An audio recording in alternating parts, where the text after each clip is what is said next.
it's not always raining, there'll be days like this. When there's no one complaining, there'll be days like this. When everything falls into place like the flick of a switch. Well, my mama told me there'll be days like this. When you don't need to worry, there'll be days like this. When no one's in a hurry, there'll be days like this. When you don't get betrayed by that old Judas kiss. Well, my mama told me there'll be days like this. When you don't need an answer, there'll be days like this. When you don't need a chancer, there'll be days like this. When all the parts of the puzzle start to look like they fit you. Oh, I must remember there'll be days like this. When everyone is up front and they're not playing tricks, eh? When you don't have no freeloaders out to get their kicks in. When it's nobody's business the way that you want to live. I just have to remember there'll be days like this. When no one steps on my dreams, there'll be days like this. When people understand what I mean, there'll be days like this. When you ring out the changes of how everything is. Oh, my mama told me there'll be days like this. Oh, my mama told me there'll be days like this. Oh, my mama told me there'll be days like this.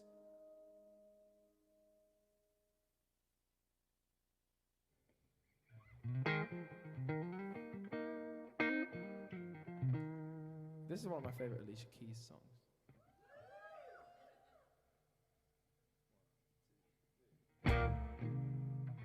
Some people live for the fortune.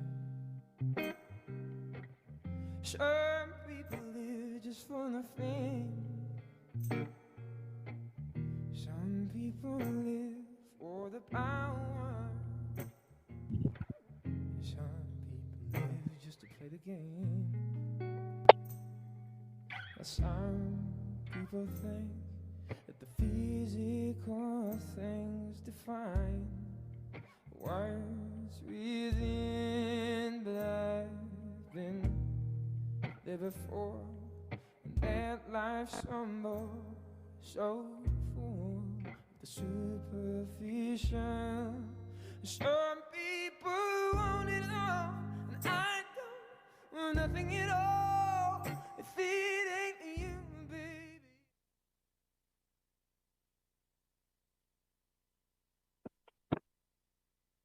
Good morning, everybody. I'm just waiting for my colleagues to make sure we're ready to start. Have I got the go-ahead? I think we have 113 registered. So I think we're going to get our program underway, Francis. I can see you nodding away there. Thank you very much. So good morning, everybody, and welcome. I'm just going to go through very quickly some housekeeping arrangements for this session. First of all, just be aware that the session is being recorded and you'll get a link later on, so you'll be able to play back, hopefully with popcorn, and listen to the interesting discussions that we have here. Now, we've a little bit of an issue with the chat function and the Q&A, so I think what we're going to try and do is arrange for Twitter handles to be shared so that we could engage in a conversation via Twitter. So I don't know, Dawn, did you manage to organize that? There we go. So if you want to take a moment to take one of those Twitter handles while I do the rest of the introduction. I'm going to try and keep this quite short because We're a little bit late leaving, but that's to accommodate people who are attending. So just to give you a general, I should also mention that there are 2 CPD points attached to attending this programme. So obviously we're going to go through the results of a research that we've undertaken. And I need to point out that this was funded through the Health Research Board here in Ireland under what's called an Applied Partnership Scheme. That brings academics and knowledge users together to address specific problems in the health or social care system. There's going to be 2 parts to this session. The first part, we're going to look at some of the background context, research evidence, etc., experience from some other countries. And then in the second half, we're going to hear about the results of our study. I think the important thing in terms of the results of our study is that we not only have the overall results, but we have the voice of people who participated in the study, and you'll hear a little webinar later, a little video clip later on, which hopefully you find inspirational from one of our service users who participated in it. And I want to say a big thanks to the older people who participated in this study. Without them, there wouldn't have been research. And the other thing I want to do is to also pay tribute to the home support workers, not just in this study, but actually, I think in the entirety of our health and social care system. Our home support workers were definitely the unsung hero during the pandemic.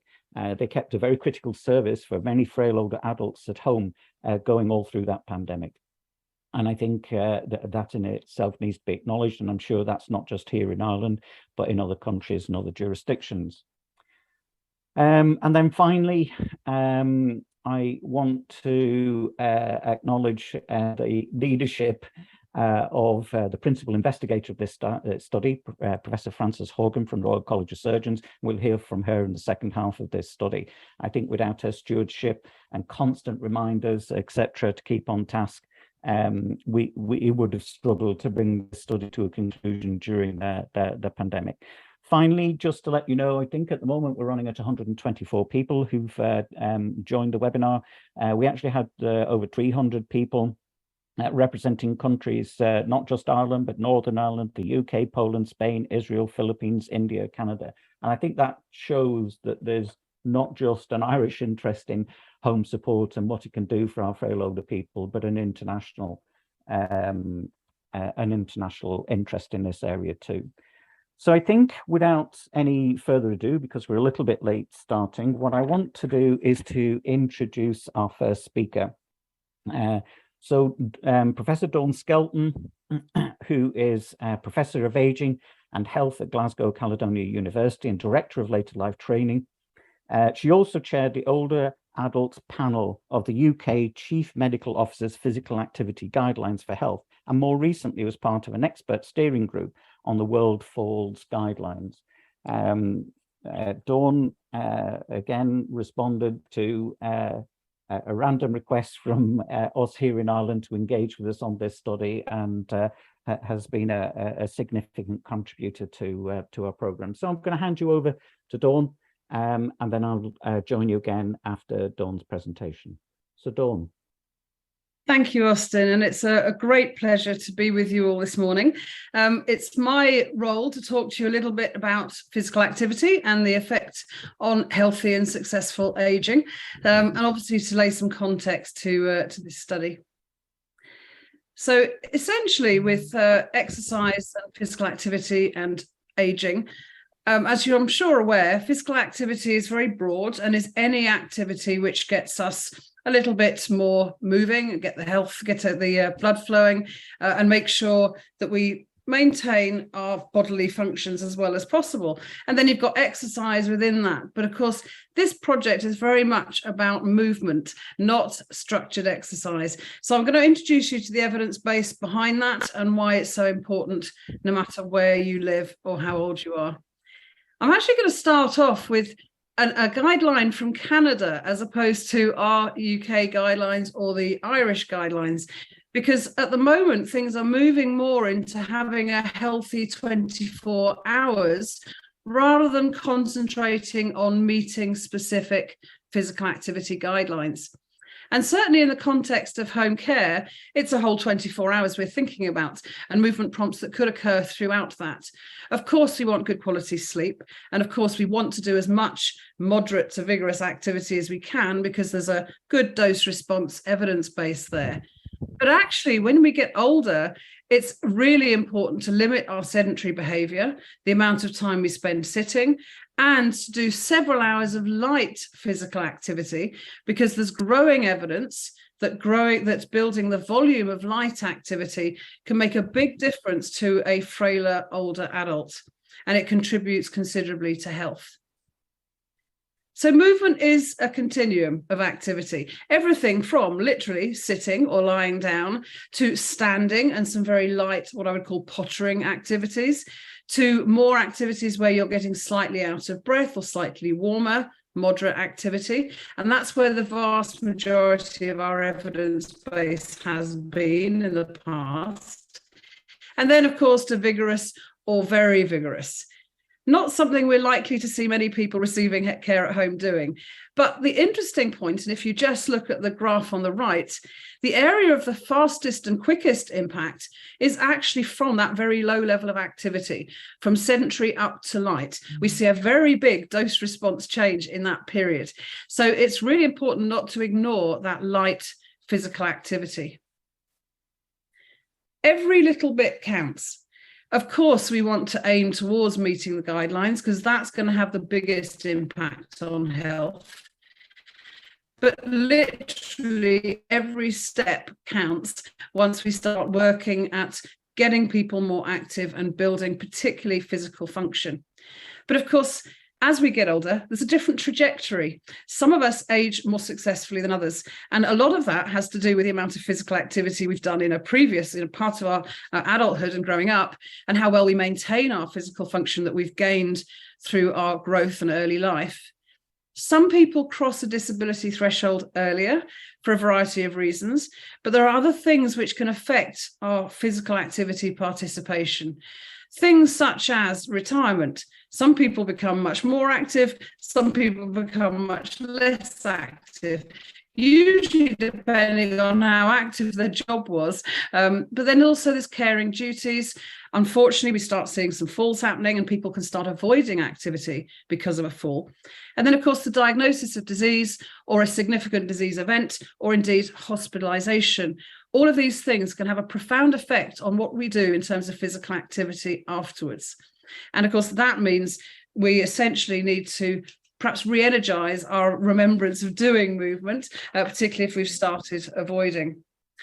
And I guess, interestingly, if you look at the participation rates in people that meet physical activity guidelines, this is actually a set of data from Scotland, but is showing the proportion of adults and older adults who meet both the aerobic and the muscle strengthening guidelines. So essentially aiming at meeting that 150 minutes of moderate to vigorous physical activity plus strengthening activities at least twice a week. Now, interestingly, you can see even in young adults in the 16 to the 24 age range, we're only looking at about 50% of men, and probably lower, about 35% of women at the age of 16 to 24 are meeting the guidelines. So we are not, as a nation, particularly active. And then, of course, you can see there's a big decline. Interestingly, around about the 50s, men and women catch up. So women are doing about the same level of activity as men. But if you look at the 75 plus age range, we're looking at 7 to 8% might meet those physical activity guidelines for health. And of course, at the point at which you are receiving care at home or have moved into a care home, the chances are the participation rates are even lower.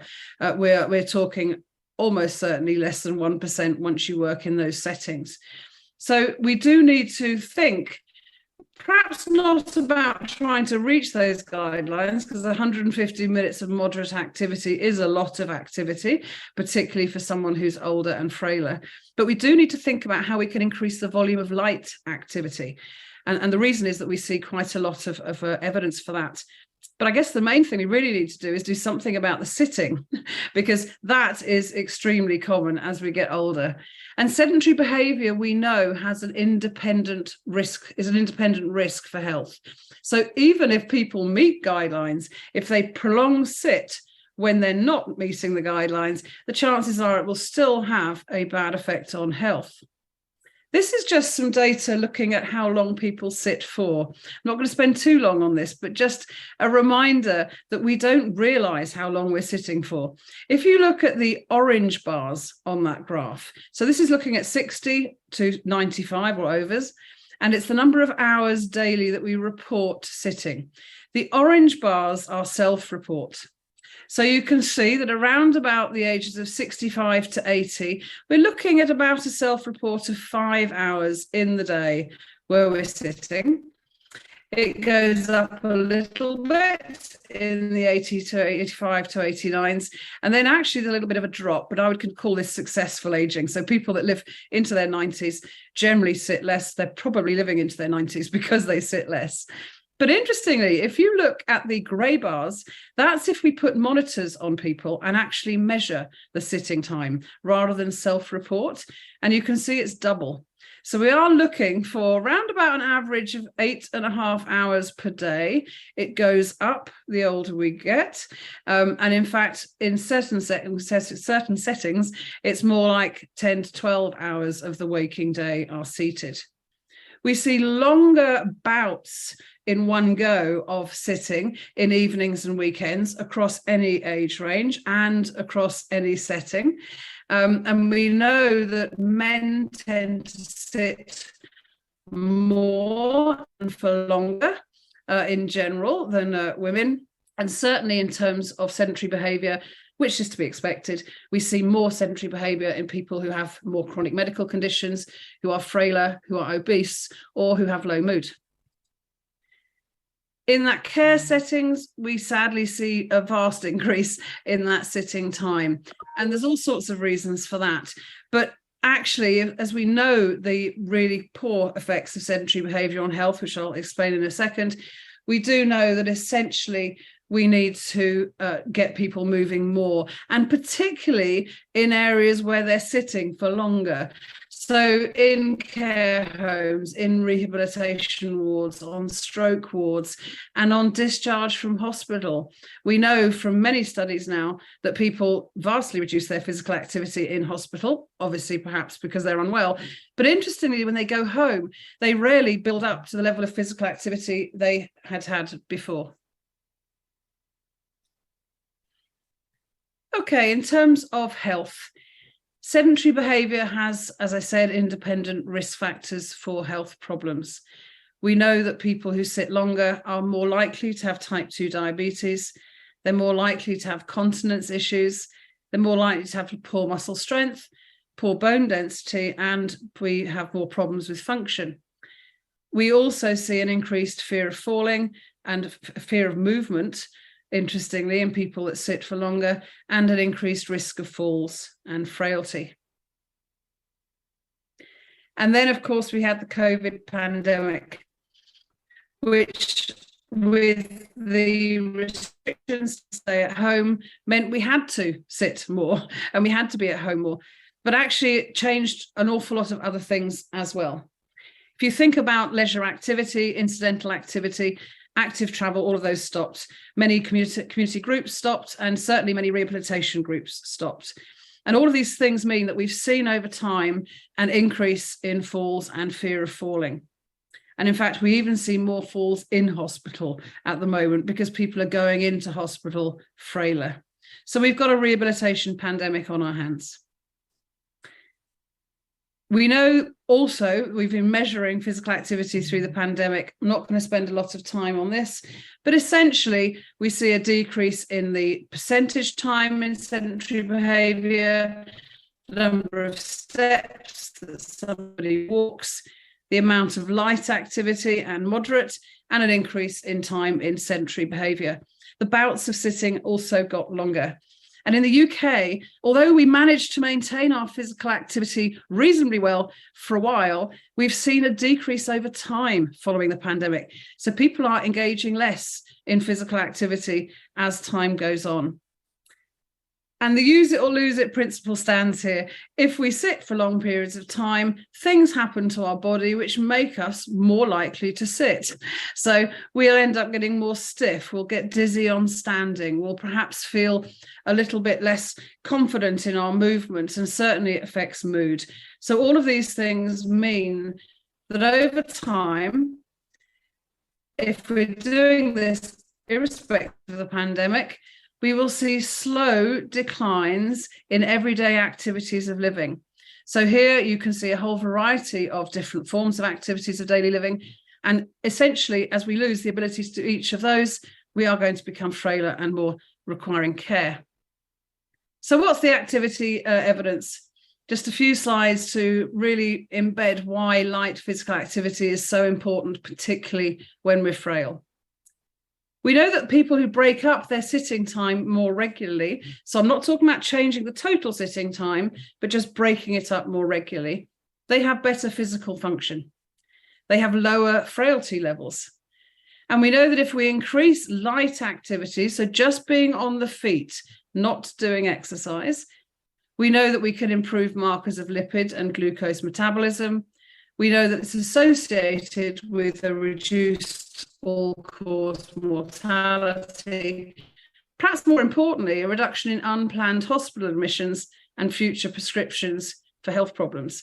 So light activity volume is good when we're older. We also know we're not looking at 10,000 steps a day. We can see good improvements in quality of life and immune function, metabolic syndrome and weight with just a smaller number of steps. And in care homes, we know that steps per day, for example, are associated with risk of depression. So it's really important to think about light activity. I'm actually going to move past this one just in the interest of time. And just remind again that breaking up long periods of sitting is a good thing. So we know that we want to get someone, if possible, to stand on an hourly basis, if even better, if we could get them to stand on a half-hour basis. Now, this is actually at any age, but certainly in older adults, and all this information on the slide is in older adults, we can see a reduction in blood pressure. We can see an improvement in their ability to cope with insulin after they've eaten. We know that we can help with him function, particularly clinically important improvements in physical function if you break up your sitting more regularly. Okay, so just a couple of slides to finish before we move on to Elissa's talk. Older adults actually feel that breaking up periods of sedentary behaviour with some light activity is achievable. They have the self-efficacy, the capability, the motivation and the opportunity to do this. And interestingly, they often want to balance active and non-active days.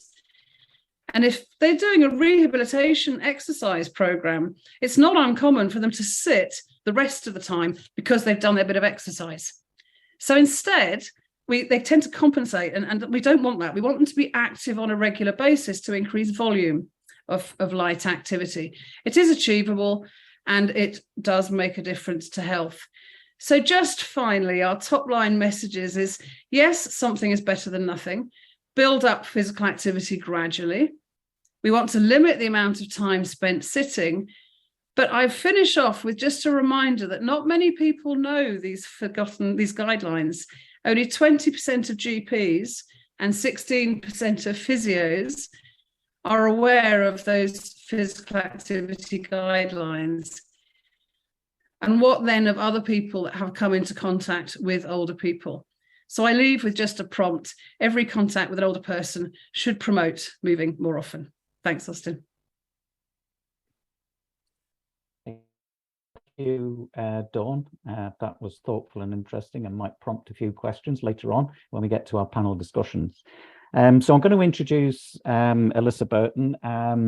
So I don't know, Elissa, was it about 5 or 6 years ago you got an email from halfway around the world from myself asking if you'd get involved in a research study, etc. And very thankfully you replied and you got involved. So Elissa is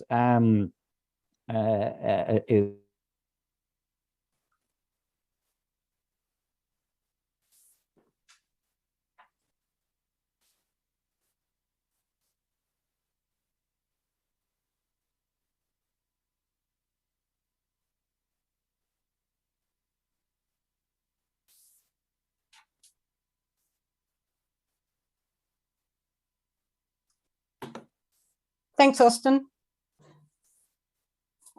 Thanks so much for that, Austin. Sorry, you froze, so hopefully you can all hear me okay at the moment.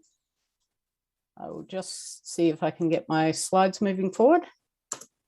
Yes. Austin, can you just give me a thumbs up that you can hear me? Elissa, I can hear you, thanks. Excellent, thank you so much. So before I begin today, I'd just like to thank Francis and the team for allowing me to join this project. It's been absolutely fantastic. And I'd also like to acknowledge the Wadjuk people of the Noongar Nation as the traditional custodians of this land that I sit on at the moment, which is in Perth, Western Australia, and pay my respects to their elders past, present and emerging. Just give you a little bit of background with regards to home care in Australia. I have noticed on the chat that there's a couple of Aussies that are actually joining us today. So thank you so much for that, because I realise the time difference over here as well. So there's over 1 million Australians that are actually receiving home care. And those services each year can range from domestic assistance, which is basically heavy duty cleaning, through to transport, shopping, social care, all the way through to personal care. Eligibility is based on need, and it's usually for people 65 years and over. Mind you, they usually range at around about 82 years of age. And if you're of Aboriginal or Torres Strait Islander, it's 50 years and over. And people do need to be having more difficulties with their activities of daily living. Done a lot of research with older people who are receiving home care services, including long-term care, long-term services, and also restorative and reablement services, which are much shorter. And I've asked thousands of these older adults, what are the reasons why they're actually physically active? Usually they say well-being, their health and fitness. They want to remain social. So being with their family is really important, and being able to get out and about. Transport, being able to catch public transport is really important as well. And I've only recently in the last 10 months gotten a dog for the first time since I was about 6 years of age. And I now understand why people want to actually walk their dog every day. So it's an extremely important, as well as for breaking down social isolation, having a dog is just great for your health. But they also have a number of reasons why they say they can't be physically active. Ongoing injury and illness. And the two big ones that really stand out in my mind are, I've had asthma all my life. I can't be physically active due to that. And I now have osteoarthritis. So I definitely can't be physically active. And we actually know that research shows that strength training can actually help with osteoarthritis, and in particular with the pain. Probably my biggest bugbear when it comes to the reason why people don't want to be physically active is they say I'm too old. Age is strictly a number. I understand with health, you may be wanting to do more light physical activity than vigorous. But certainly age is no reason to say that you can't be physically active. Not having anyone to be active with, certainly a barrier to being physically active. So that's where we can play our part and try and help and assist within the home care services. Lack of transport, getting somewhere, and also temporary injury, illness. And that has generally been for people who have been in restorative care services or for reablement. I also interviewed a number of older home care clients and asked them, what kind of activity do you actually like doing? I was very explicit in not asking, in not defining exercise and not defining physical activity, because I actually wanted to hear their opinions on what they saw as being physically active. And they spoke about things like walking and housework and gardening. Structured exercise they were not into for the majority. Yes, there's a small proportion of older adults who are right in structured exercise. They've done it most of their life and they're quite happy with it. But the majority that I speak to each day are not into structured exercise. often when they do get an injury, a physio will be giving them structured exercise where it's sets and reps to do particular activities and exercises, and they don't want a bar of it once they've actually gotten over that injury. So it was a really interesting finding that they were not interested in structured exercise. And it was because of that I actually trialled the LIFE program. And the LIFE program was developed by Lindy Clemson over in Sydney with her colleagues. And it's all about adding strength and balance exercises into an older person's activities of daily living and what they like to do each day. And that was really effective compared to a structured exercise program. So it was an RCT and we compared the two. And we found that the LIFE exercise program was actually more effective on a number of outcome measures. Tim Hemwood and his team they're actually in South Australia now, have also looked at the Active at Home program. And there's another one that's coming up called Being Your Best. And the results of that will hopefully be out in the next couple of years. So there's very little research that has been published here in Australia to do with physical activity programs and home care clients. So just a little bit of information on the background of Irish home care. Almost 54,000 older adults have received home care services in 2020. 23 million hours, that's an awful lot of hours of care that have been provided. And if you're working in home care at the moment, or you were back in 2020, well done. It's very impressive. Now for the Irish system, it's assistance with daily activities, but most commonly personal care.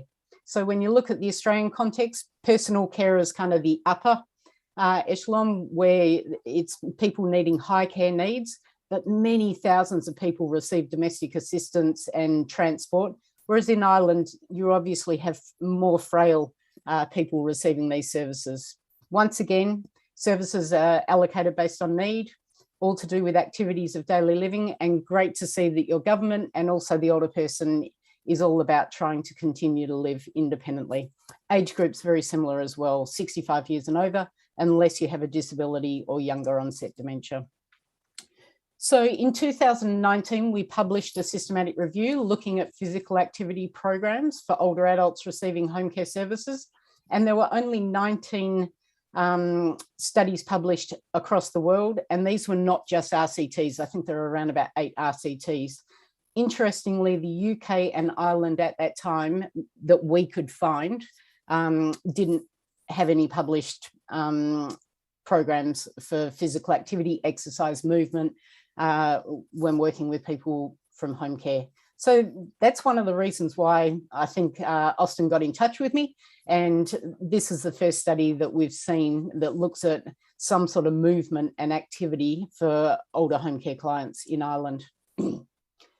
So across the myriad of research projects that I've done with older adults who are receiving home care, and also the different home care research projects that I've looked into, some of the real benefits are, if you're going to do something, the older person really needs to be able to feel the improvement. So they need to be able to feel that it's easier to get off the chair. They've got a little less pain. It's easier to tie my shoelaces or get my shoes on in the morning, or even showering has been easier since I started doing the physical activity, the movement, or the exercise program. Definitely a decrease in pain. I see time and time again. And interestingly, an increase in staff and client confidence. So for many of the staff in Australia in particular, they might be going in and helping with domestic assistance and cleaning houses. They really feel like they're making a much bigger difference when they're working with the person and trying to help them with their function. So they've found it quite empowering. There are some barriers to try and initially even get the older person to be recruited into some of these studies, and many of them say, I'm in too much pain to be able to take part in this. But if we can actually get them involved, often that pain is reduced. Illness, lack of interest. The lack of interest is an interesting one. I think that's where how we actually describe what we're wanting them to do, and certainly with Care to Move and the movement programs, it's so important, whereas so many older adults have told me who are receiving home care services, I do not like exercise, I do not want to exercise. So I rarely use the word exercise when I'm working with older people who are receiving home care services.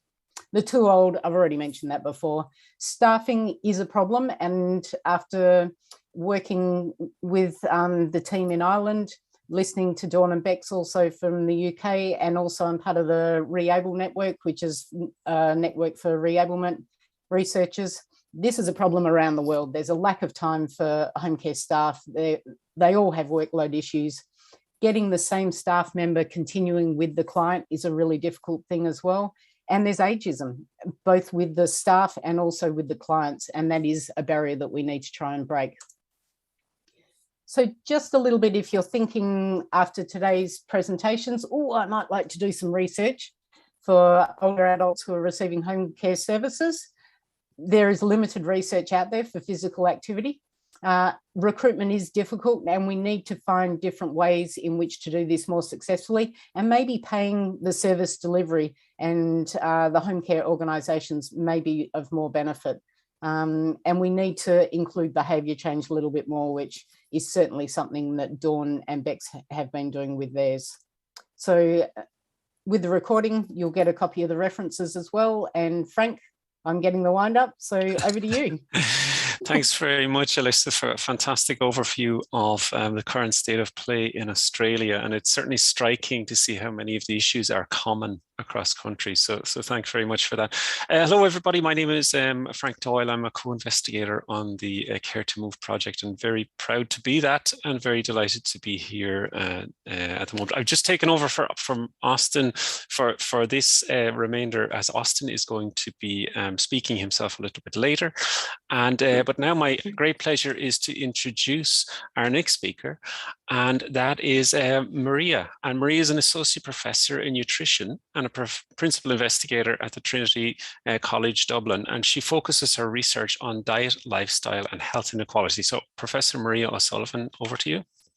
Thanks very much. Good morning, everybody, and I'm delighted to be able to present this morning. And my role is to tell you a little bit about the health characteristics of older people supported by home care in Ireland. Oops. Sorry, my slides aren't moving. Okay, sorry about that. Now, so to give you a bit of context in Ireland, and this was touched on earlier, we know that over 1 million people will be over 65 in the next 10 years. And more importantly, I think it's over 80s, because they represent the fastest growing age demographic. And that's relevant to this group, very relevant to the home support age of that population.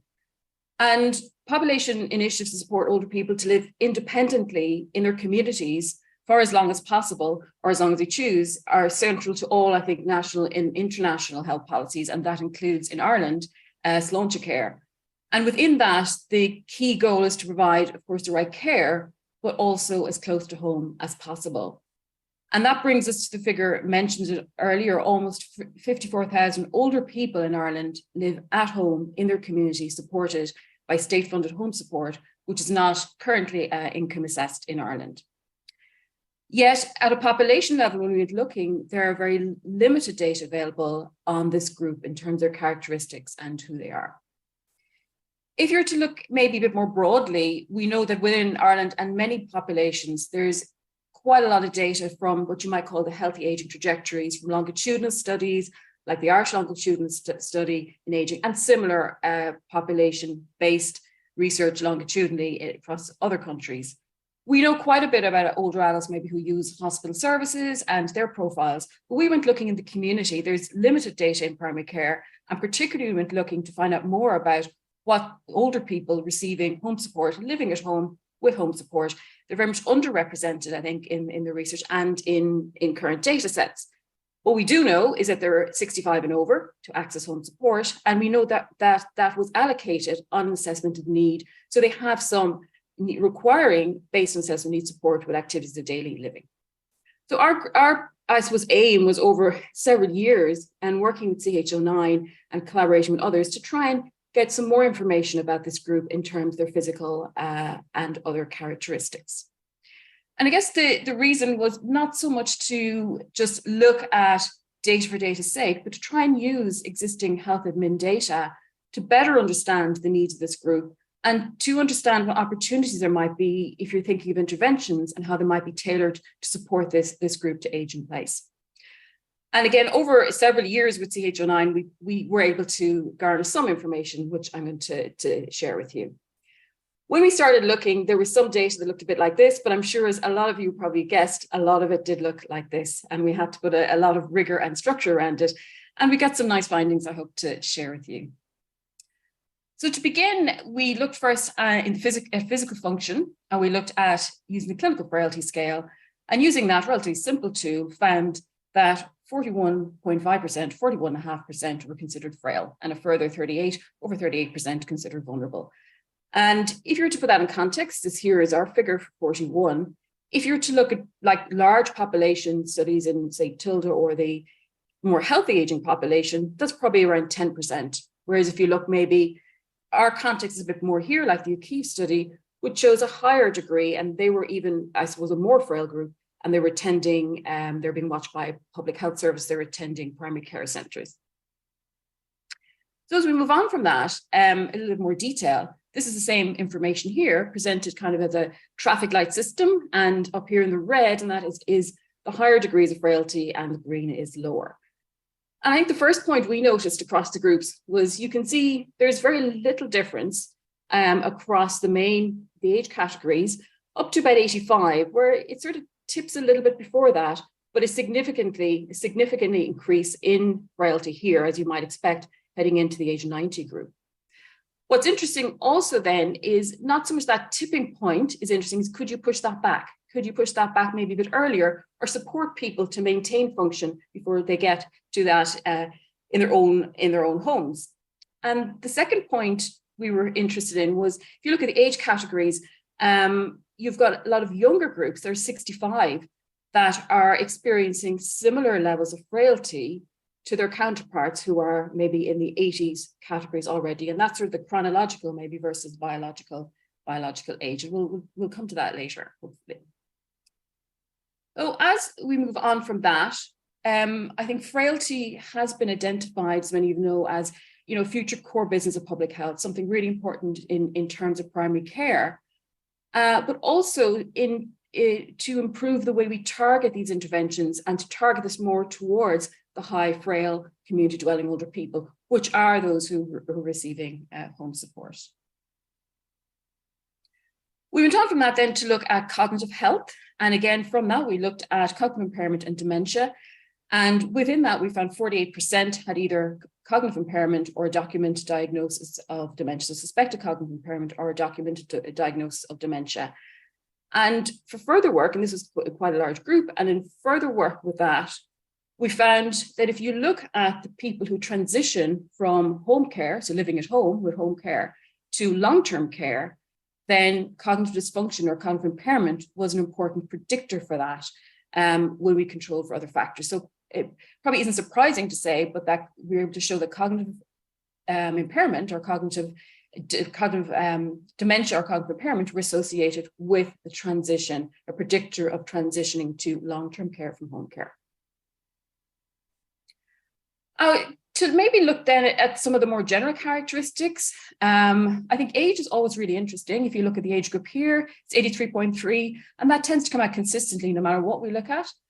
And equally, if you look here at the over 80s, we had nearly over 1,000 people over the 80 years and over that we've been able to, receiving home support in this study. So again, that's a really large group of a group that are very much understudied. We talked earlier here about the frailty, and that's what we're showing here. But over here then is hospitalization. So we know that over half of the older adults receiving home support were referred in from a hospital setting. And of that, over a third were referred directly in from an acute setting. That gives you an idea perhaps of maybe we know the adverse effect of hospitalization on physical function and on frailty. So again, it gives us information in terms of understanding how we might better support those people when they're entering home care. Polypharmacy came out very high, over 67%, and indeed almost a third with excessive polypharmacy. And that may track to chronic conditions, But equally, we don't know from the data we have, whether the appropriateness or not of the medications used. Mental health came out, mental health conditions, a documented mental health condition in 20%, which again may be underestimated because it's a kind of a yes or no. So while that's the general characteristics we looked at, we also know that not all adults, or indeed not all older adults, will experience health equally.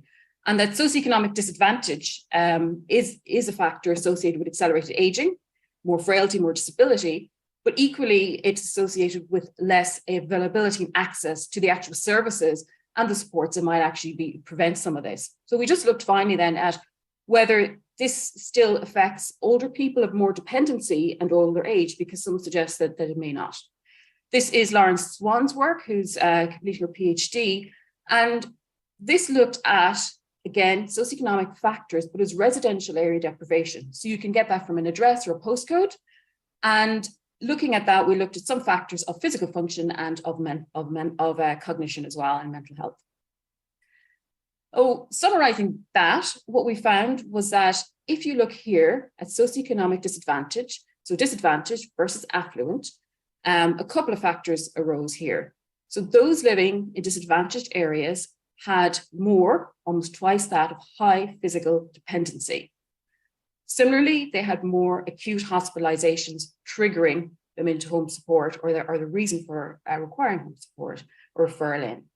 Higher polypharmacy high, and it was particularly high in those living in disadvantaged areas.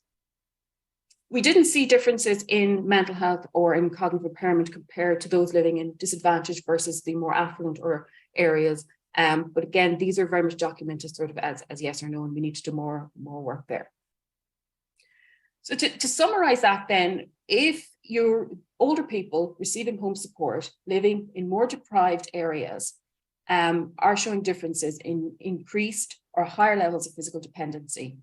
They're also showing acute, living with more acute hospitalization as a trigger to home support and higher polypharmacy.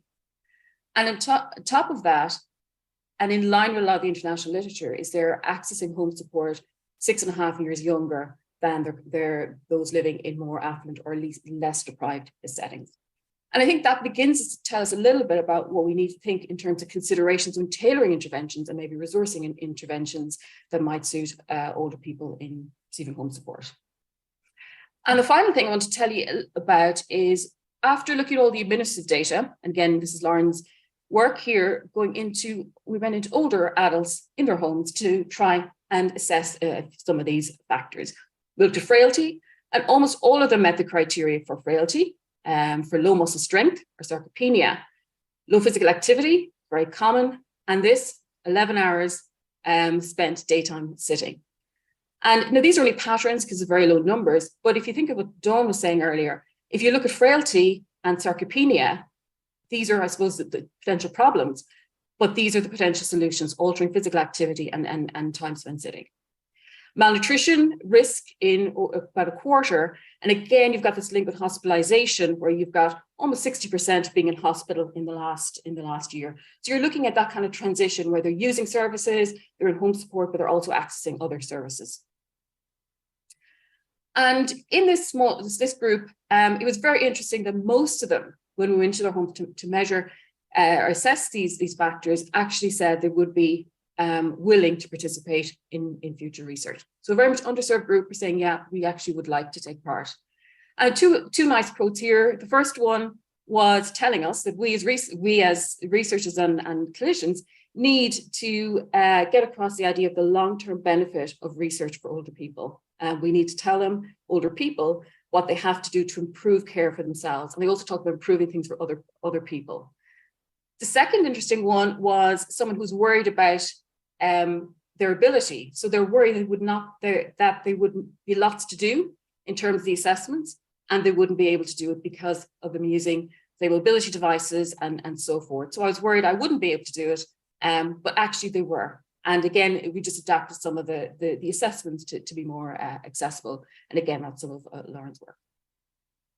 So I think what we're beginning to show is some areas of high dependency, or some areas around the physical functional element that we've identified, We also, I think, are only beginning to understand the kind of cognition and mental health issues. We know there's socioeconomic factors. We also know there's a lot of unmet needs, and that was identified in going into people's homes who needed referral on to other services, even though we were there, I suppose, doing research. But equally, these are all important considering interventions that might support people at home. But of course, we need to consider, and most importantly, what the older people want, their preferences and their perspective in, I suppose, delivering any services or interventions in home. So what I hope really over the last sort of whistle-stop tour of the data that we've had over the years, it's not just about data, but there's a value in knowing more about the population in terms of profiles and their needs, so we can think about customizing interventions. Very much of the admin data, like a lot of traditional data, captures deficits and dependency. And there does seem to be a need to refocus around like ability, quality of life, enablement, was coming through as well. And we'd hope that, you know, the availability of this information is useful for tailoring interventions, but also in terms of policy and practice to support older people aging in place. So thank you very much. I'd like to thank everyone for listening, our participants, a whole army of researchers that helped in this work, and our funders. So thank you very much. And thanks very much for that, Maria, again, providing fantastic context for us all. And especially in light, just a reminder actually to people, we're going to have a panel discussion after the next speaker. So please do add your questions for the speakers to the chat, and we'll get to those in the discussion if we can. So next up, I'm delighted to introduce, you've already met him, Dr. Austin Warters. He's a HSE Manager of Services for Older People in Dublin North City. He's responsible for the commissioning of the home support service to older people residing in his area. And he's also involved in research collaborations in a number of universities in Ireland and other countries. And his research interests include strategies and interventions to support aging in place. And of course, Austin is also a co-lead of this Care to Move study. So Austin, delighted to have you. Okay, thank you, Frank. So what I'm going to try and just do for a few minutes is set a little bit of the background and context to the Irish system. And I suppose to highlight, whilst I'm an operations manager for a service in the health service, as you've probably seen, I've also been involved in a lot of collaborative research. And actually, I think the work that Maria has done was again as a result of a random email from me back in about 2014 to try and make sense of administrative data that we have. So I think actually what we've been able to demonstrate there, and what Maria has nicely demonstrated, is the background context, the people who utilize this service. So in terms of background context for us, here in Ireland, I'm just conscious there's people from different parts of the world who have logged into this webinar. So here in Ireland, we have a reform strategy for our healthcare system. Sláinte Care is the name of it. The tagline being right care, right place, right time. It's essentially trying to shift the balance of care from, I suppose, acute settings or long stay residential settings to try and maintain and support people at home in their communities. And again, particularly for older people, home support has become to be seen as a major background or support to frail older adults. So it's a major part of that change in strategy which Sláinte Care brings. This is well recognised. Over the last year or so, there's been a national programme of reform of home support. There are two key elements to that reform. One is in relation to I suppose a statutory, whether it's going to be a statutory entitlement or the statutory financing of home support. And then the second element of that is the regulation of the industry, because at the moment it's not regulated. And I'll say just a little bit more about that later on. But there's also a number of other multiple working groups that are, trying to tackle different angles of this. Of the reform of the home support. Just in terms of, what would be the consequences of that statutory home support scheme as and when it's introduced, Our economic think tank, the ESRI, published a report back in last year demonstrating the, I suppose, the potential additional demand for home support. You'll see at the bottom right hand of the corner there, I put actually our study from 2019, the ASPL study. This report relied very heavily on our study, and simply because actually there's little other qualitative data around this population utilizing this service. I mentioned earlier that the industry or the sector or the provision of this service isn't regulated at the moment, and that's very actively worked on. There's draft standards being developed at the moment, and they will go into some form of regulatory framework, I suspect, in the next year or so. Again, just on the bottom right-hand study, bottom right-hand of the slide, you'll see another study we published a while back, which I think highlighted the clinical governance, the potential clinical governance gap in the provision of home support. So, and that's not specifically about the regulation, that's more about the front interface with people utilizing the service.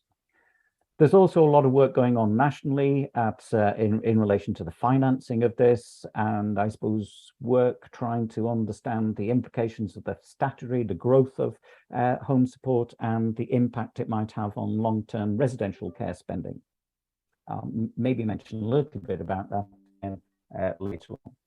I think going back to the Maria's presentation, actually all three presentations that we've had to date, the people who utilize the home support system are definitely on this boundary between acute care, Maria showed you data in relation to that, primary care, they're interfacing with public health nurses, that's our key community response in our community here in Ireland, but it also includes physiotherapists, occupational therapists, dietetics, etc. And obviously GPs. As Maria again showed you, it's quite likely that the majority of this group will have more than one long-term health condition, therefore utilising GP practice. And they're on that boundary between end-of-life care, nursing home care, etc. So in our CHO, we have 7,500 people utilising that service. They're receiving about 4 million visits each year. I suppose in the context of our reform, the question we need to ask ourselves is whether the people who utilise that service experience their interface with those different services as an integrated experience, or is it disjointed because of referral pathways, etc. And the other, I think, growing change that shifting that balance of care from acute to community will mean that we'll be looking after more complex medical needs in the community. I think Elissa might have mentioned something about the staffing of home support. We certainly have a crisis in relation to capacity in the industry at the moment. This is a report from a newspaper here a few weeks ago highlighting that 1,000 people were stuck in hospital because the service wasn't able to support them on discharge. So there's problems within the industry. And I'm not sure that we're as effective, either at local level or national level, fully understanding that flow between acute care and care back in the community. Maria's alluded to that, and I think it's probably underpinning some of our earlier talks as well. This is work by Professor John Bolton in the UK, John Brooks University. And he's advocates, obviously, understanding that flow.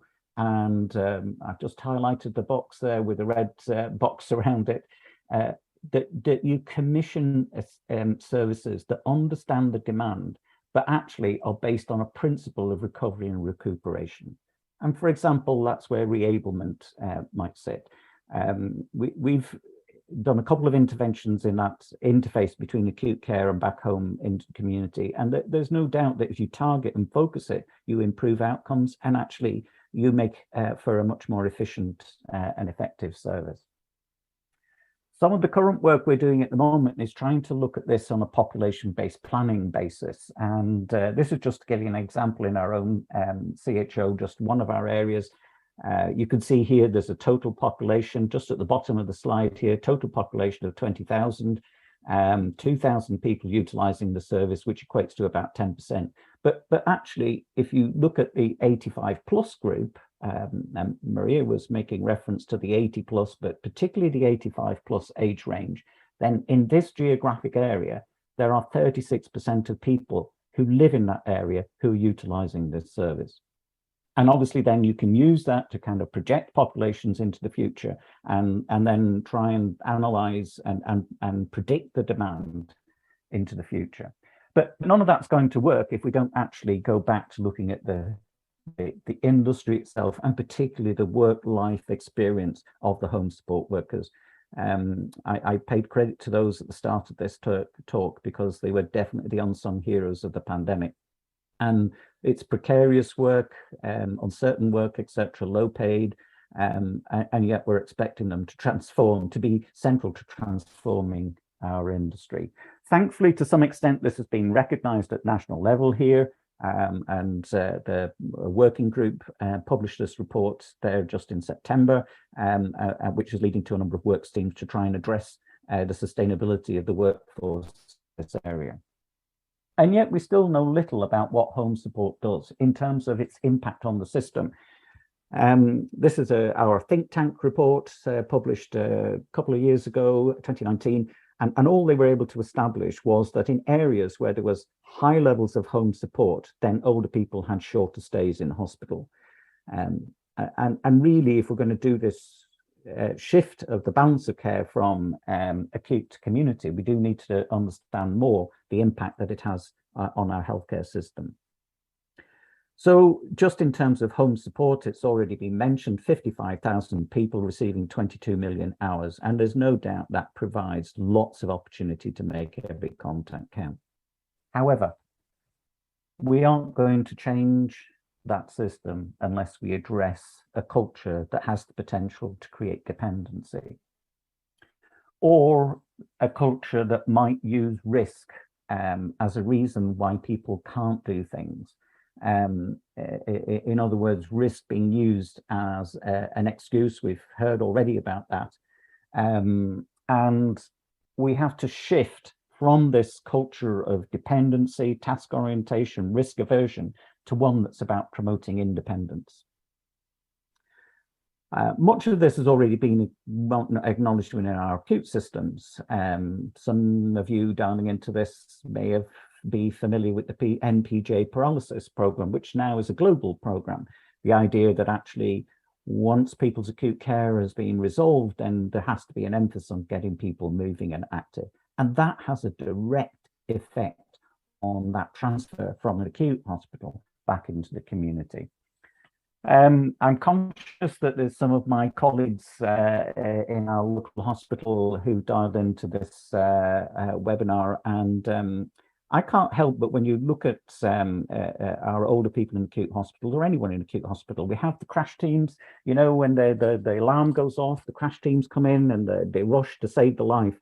And I think the question I'd pose is, should we not have the same crash team response when we're talking about trying to save independence, particularly following acute hospitalization? That's actually a picture of some of my colleagues in our local hospital running down the corridor to pose. Essentially, what we're trying to do is in some years back, and I suppose stressing the importance of focusing on physical activity as a way of avoiding unnecessary social care. And I suppose one of the points I'm trying to make is here, you know, ourselves and our acute colleagues need to work together to achieve you know, increased mobility to facilitate that transfer back into home. But even once people are home, what you're effectively trying to do is to prevent tipping points. And there's all sorts of tipping points. They were all identified on Dawn's slide earlier. And as people become more frail and less able to do things, then that has a direct effect on the cost of their care. And actually, as we're talking today, it's not so much the cost that's the problem, it's the capacity within the industry. So there's a double reason to be focusing on trying to keep people physically active. Question I pose to myself sometimes is, if we embed movement into our system, will it make a 1% difference? And I came across this article a while back in 2018 there, with a bunch of Harvard academics pondering the question, how do you impact health spending? Is it a big bang, like our cilantro care, or is it lots of 1% improvements that might make that change? And I might pose that question to our panelists towards the end of this session. So to conclude, is it feasible to create a movement about movement in the way home sport? And that should create, particularly for those transiting from acute care back into home, if we have a pathway where physical activity and movement becomes part of that pathway, then maybe there's a big benefit for the people who utilize that service, which is potentially cost effective, but also delivers better outcomes. So that's me, Frank.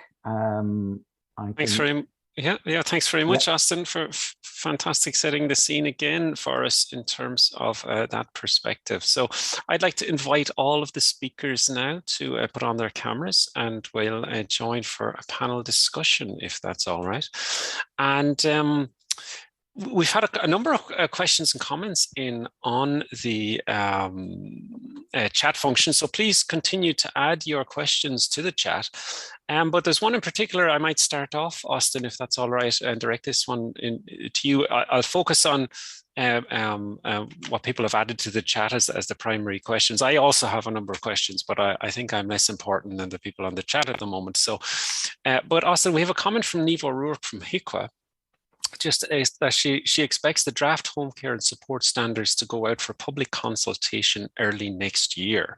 So do you have any comments on that? Well, I've had the opportunity to review some of the drafts that have gone on to consultation with the local system. But absolutely, I definitely think there should be consultation with people utilising the service. It's our service users at the end of the day. I think any regulation needs to take into account their views and wishes. So we might need to think differently about how we do that communication and engagement, because they're probably not going to use technology in the same way as we might, for example. So I put that back as a challenge for that consultation process. Okay, fantastic. And we also have a question in from Denise. Do you have any suggestions for older clients, especially with a dementia diagnosis, who are reluctant to move due to pain or find it more difficult to move later in the day? Anybody want to take that one? Elissa? Probably where I would start, and if they have family members, I'd ask them what they enjoy. So many older people living with dementia really enjoy music. Mm-hmm. So why not use music as something to get them moving, whether it's just starting in the chair with moving and then get them up. And it doesn't matter if you're having a dance in your living room, having some fun. So that's one option. We've just finished doing a small project with people living with dementia and teaching them how to use a 4-wheelie walker. And one of the participants wanted to be able to walk with his dog. So that was really important. And I know that the physio that was involved in this is actually online at the moment. And she took 4 different visits to actually get that participant to be able to walk with the dog. Thankfully, the dog wasn't a puppy, the dog was older. And at the end of the 6 weeks, that participant was walking by themselves independently with the older dog. And he felt like he got his life back. So it's finding what they enjoy and what they love and trying to use that as the catch point, I think. Yeah. And Well, you might want to add to it. No, in the interest of time, I think you covered that wonderfully. I might just ask Bex Townley from Later Life Training to contribute to that one as well. Bex, I think you wanted to come in on that one. Very briefly, and to echo what Elissa's just said in context of the care to move approaches that I'll be speaking about in a moment, this is behaviour change, supporting change over time, individual difference. There's no quick fix. And in context of care to move, this is about consistent messages, prompts, approaches, and understanding that change happens over time. And getting to know the people and continuing to be consistent with messages across a workforce so that there's absolute clarity on where we're going with these interactions. Thank you. Yeah, thank you very much for that, Bex. We have another question, this one from Angela. Do you feel working past retirement should be encouraged more if a person would like this? It feels like the opportunities for older people are very limited. Maybe, Dawn, I'll throw that one your way. That's a really important point, because we do see it's a tipping point for whether people become more or less active at retirement. And some of that is to do with the job they were doing beforehand and whether they feel they deserve a rest. But actually, we do know that whatever happens, even if they do a bit more, it's only for a few years, and then they have a habit of cutting back. And active travel to work, whether that's volunteer work or paid work, is a key part of volume of light activity. And we saw that particularly in the pandemic, when people couldn't actually walk to work or walk to the bus stop to get to work. So if people are able, and I appreciate it depends on the type of job and a variety of other things, I would encourage it. For a start, it's not just about physical activity, it's also about your mental health, your role in society, and your feeling as if you're contributing, which makes a massive difference to all sorts of things in terms of physical and psychological health. Frank, I might just chip in there for a Absolutely. minute, if that's all right. Yeah. I suppose I didn't mention earlier, but I actually turned 65 earlier this year, so I've now become eligible to use my own service, given that it's for age 65 plus. It's been interesting kind of being involved in the world of aiding research and thinking about yourself. And what do you do? I'm probably, whether I retire at 66 or carry on, I'm actually thinking, well, what would I do if I didn't? And actually, the last 7-8 years, I've been embedding physical activity into my life. So I'm just giving a personal story as somebody in that space of staring retirement and thinking, well, actually, what would you do? Am I going to be no use any longer? What's going to be my purpose in life, when you retire? So I think it is something that's one definitely needs to plan for, and definitely embed activity way before you reach retirement age, I think. Okay, thanks. I have another question here from Eilish, and this one's a little long, so bear with me. Does anyone have any views or thoughts on the education training delivered to home carers going into the houses? I'm aware that mandatory training, for example, manual handling is mandatory, but I believe equal importance needs to be placed on encouraging movement, and the importance for same should be inherent in the role description. A lot of families and carers report they just do maybe personal care, making tea, for example. Who would like to take that one on?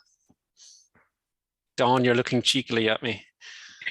I'm looking sheepily at Bex, actually. I think Bex should answer that one first. Okay, great.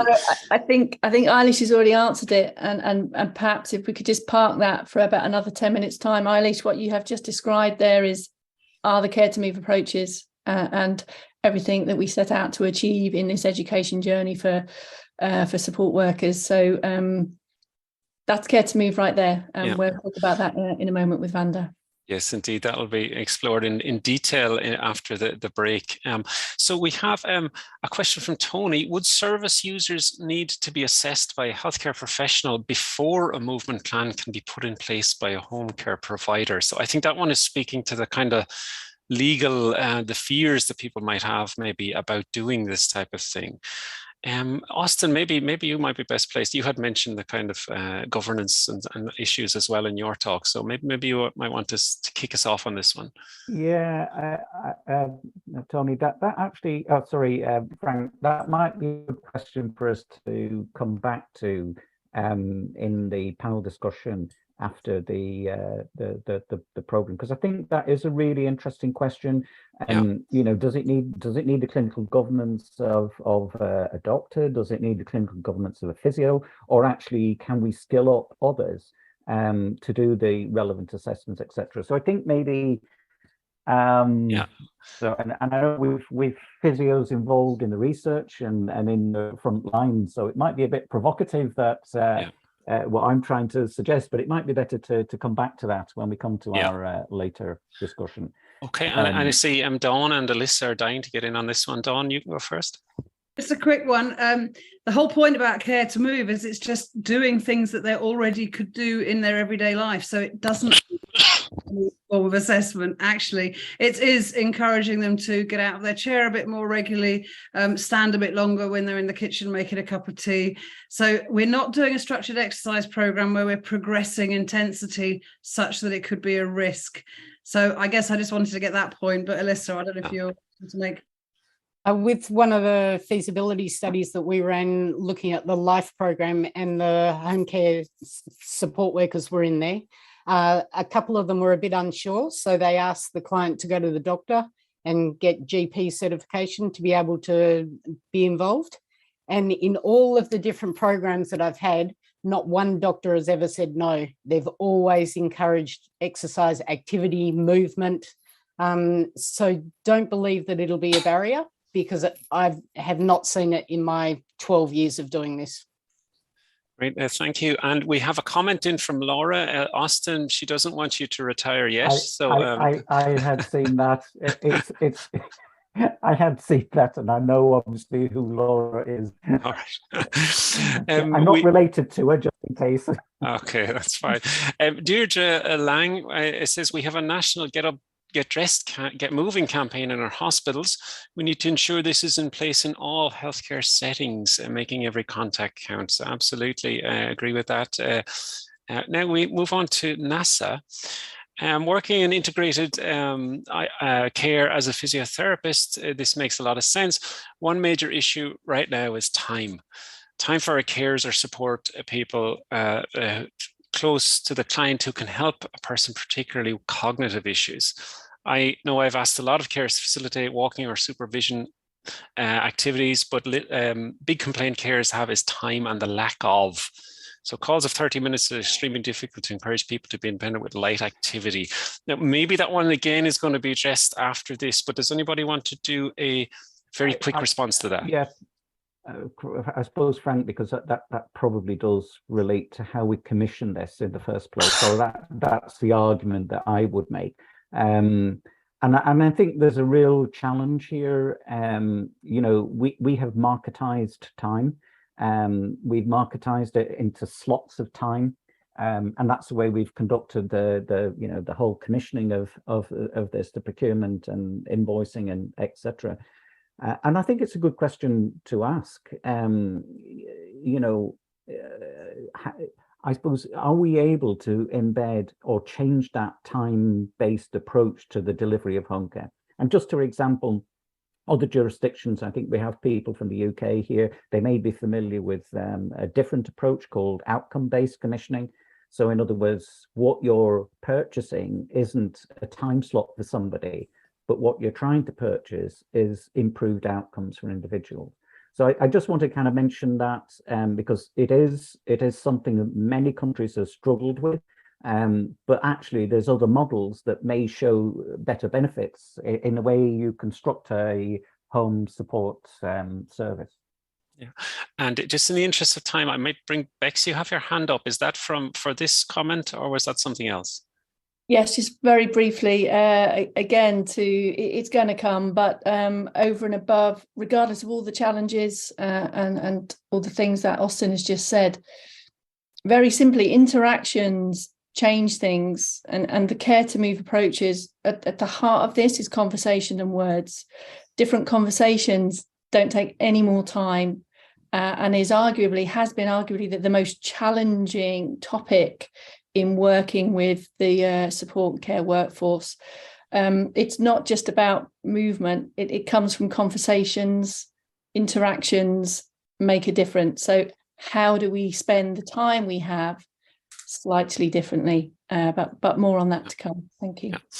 And we have more questions coming in, but I just in the interest of time, I think I might have to wrap up here. I would just finish with one comment from Nikki, that the new consensus statement will negate the need for an assessment prior to a carer encouraging movement. So they're just in response to what we had already discussed there.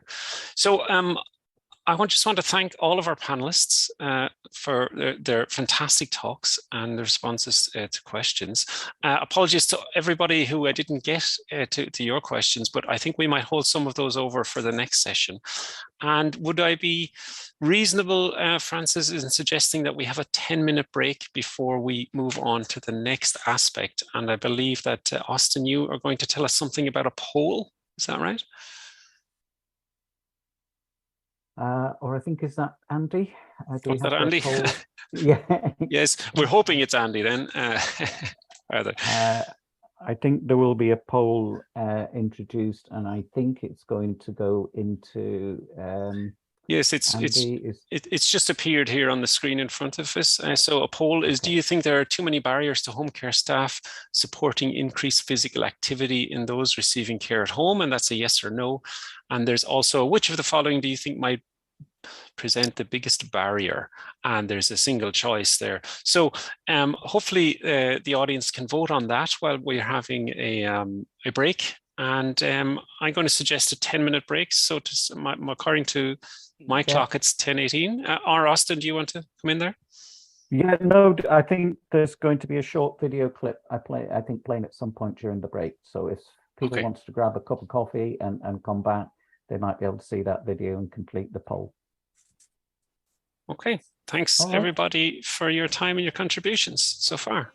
And please do come back, more to come. Thank you. Some people search for the fountain. The promise is forever young. Some people need 3 dozen roses,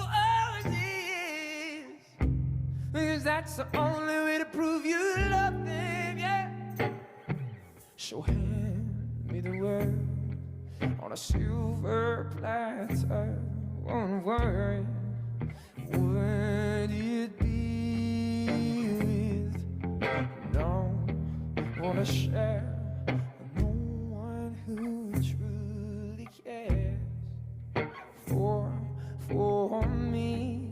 Now some people want it all, and I don't want nothing at all. If it ain't you, baby, if I ain't got you, baby. Some people want diamond rings, some just want everything, but everything means nothing if I ain't got you. Some people want it all, and I don't want nothing at all. No, if it ain't you, baby, if I ain't got you, baby. Some people want diamond rings, some just want everything, but everything means nothing if I ain't got you.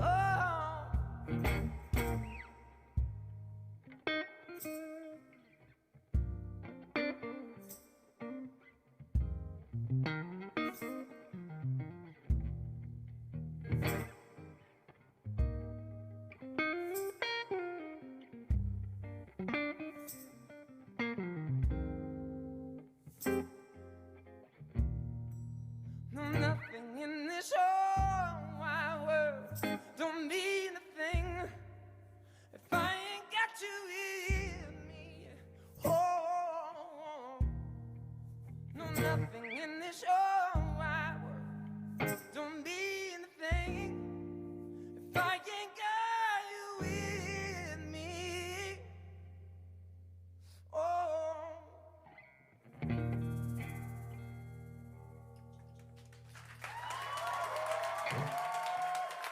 Thank you so much.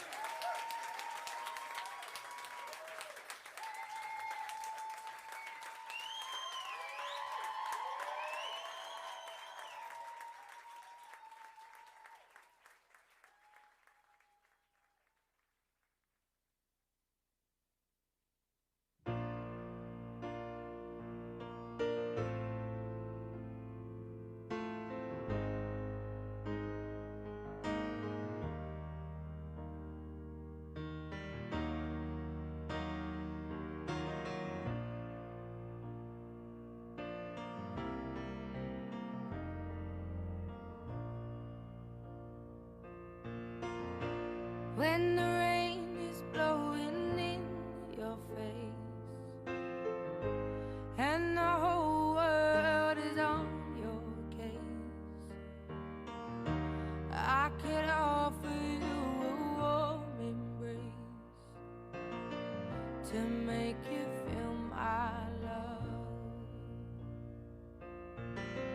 When the evening shadows and the stars appear and there is no one there to dry your tears, I could hold you for a million years to make you feel my love. I know you haven't made your mind up yet, but I will never do you wrong. I've known it from the moment that we met, no doubt in my mind where you belong. I'd go hungry, I go black and blue, I go crawling down the avenue.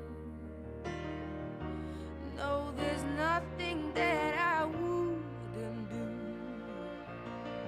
to make you feel my love.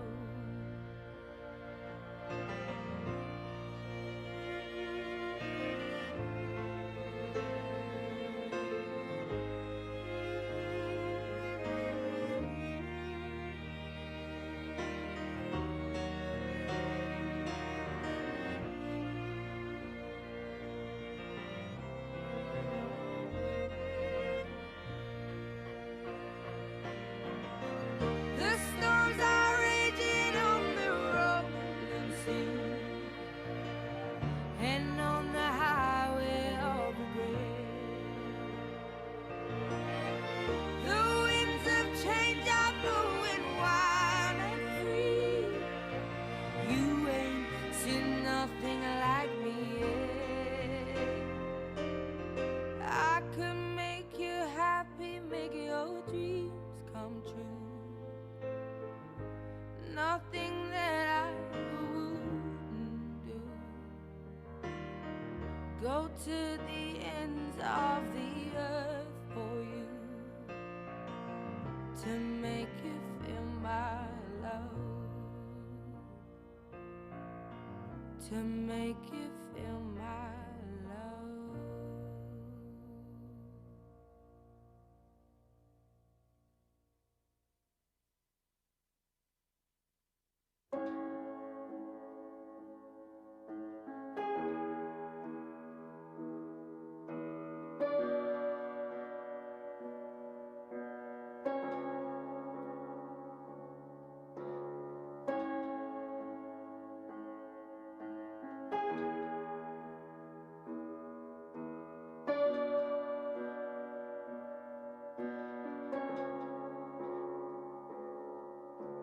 Show me how you do that trick, the one that makes me scream, she said, the one that makes me laugh, she said, and threw her arms around my neck.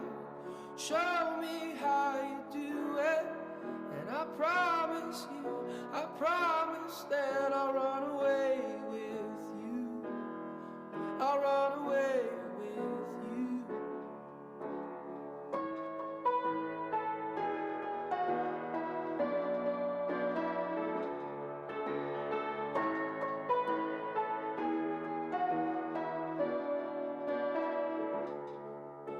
Spitting on that dizzy edge, I kissed her face and kissed her head, and dreamed of all the different ways I had to make her glow. Why are you so far away? She said, why won't you ever know that I'm in love with you, that I'm in love with you.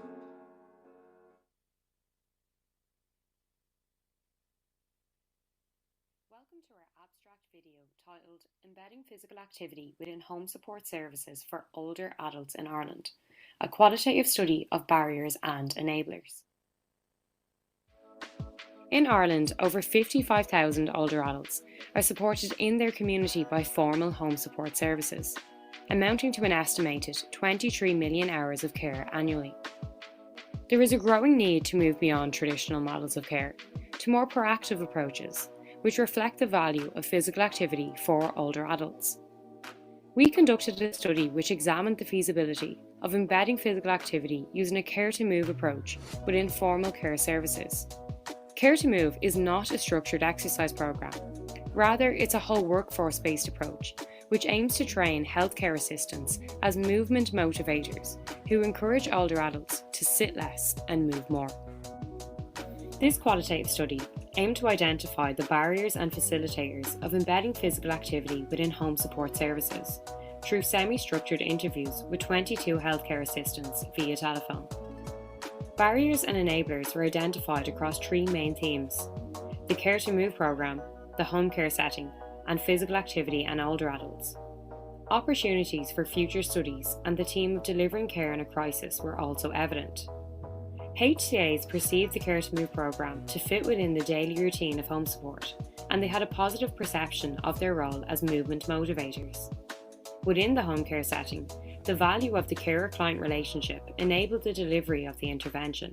However, two commonly cited barriers included limited time and the task-orientated nature of home support service delivery. Some HCAs suggested that older adults couldn't, shouldn't, or wouldn't engage in physical activity. However, many HCAs reported a positive attitude towards Care to Move and noted improvements in physical function and activity among the older adults. In response to the COVID-19 pandemic, HCAs were asked about the potential of using technology to assist the delivery of the intervention. However, they perceived technology unreadiness among a majority of the older adults and themselves. The findings suggest that it is feasible to embed physical activity within formal home support services, but implementation would require changes in the home support structure, including a review of additional time needs, the provision of formal workforce training, exploring the feasibility of prescribing physical activity prompts within formal care plans, and finally, reconfiguring home support beyond a task-based nature to better support ageing in place.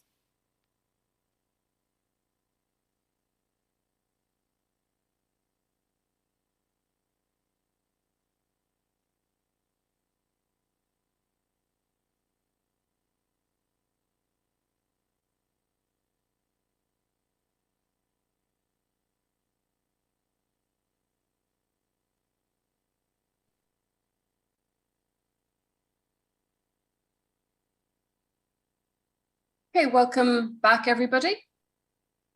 I'm just checking that I can be heard here. Okay, I can. Yeah, I can hear you, thanks. Thank you very much. Yeah, just checking my video wasn't working. You're very welcome back, everybody. Just exactly 10:30, and you're here with me, Maria O'Sullivan, and my co-chair, Elissa, who will take over for the panel discussion. So we're very pleased to kick off this session with a joint presentation with Bex and Vanda. And Bex Toonley is the Director of Later Life Training, UK, and Vanda Cummings is a Senior Physiotherapist in the HSE Primary Care in North Dublin.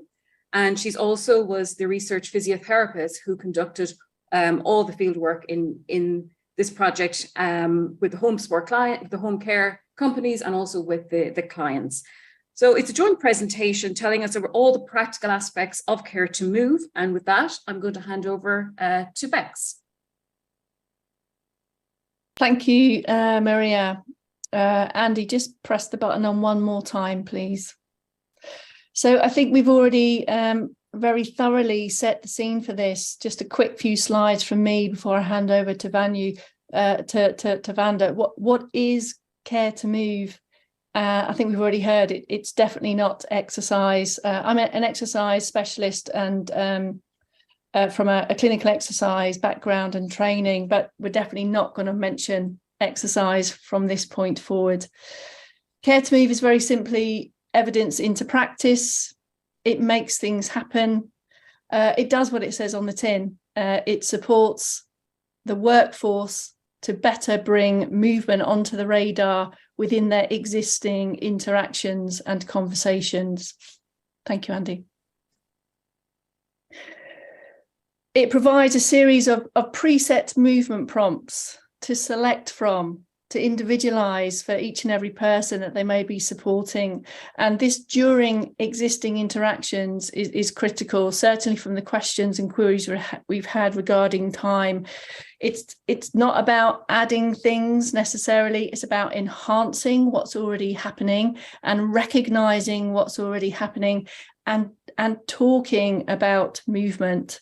So it's a very simple framework with resources to help offer structure to interactions. And of course, what we are really talking about here is behaviour change approaches required initially from the workforce to even be able to feel confident to have these conversations. Thank you, Andy.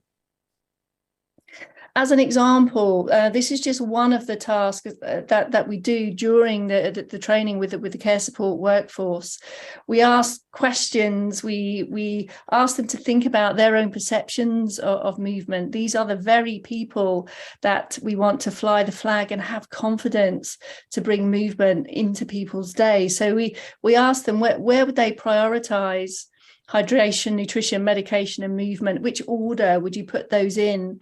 And this goes some way to really kind of debunk the exercise word, the E word, get that from your attention. We are all in the business of moving. Not everyone wants to exercise, but we all need to move. So we really plug this message and really explore these conversations. And of course, it's not necessarily about priorities when it comes to these very four kind of simple themes.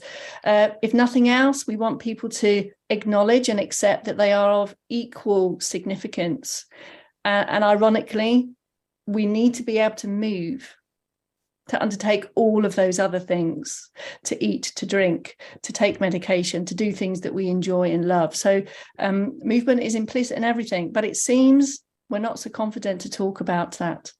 Thank you, Andy. And again, Andy, please. Conversations really over and above the movement prompts that are significant. It's the words and the conversations. Only these are the things that shift and change hearts, minds, behaviours.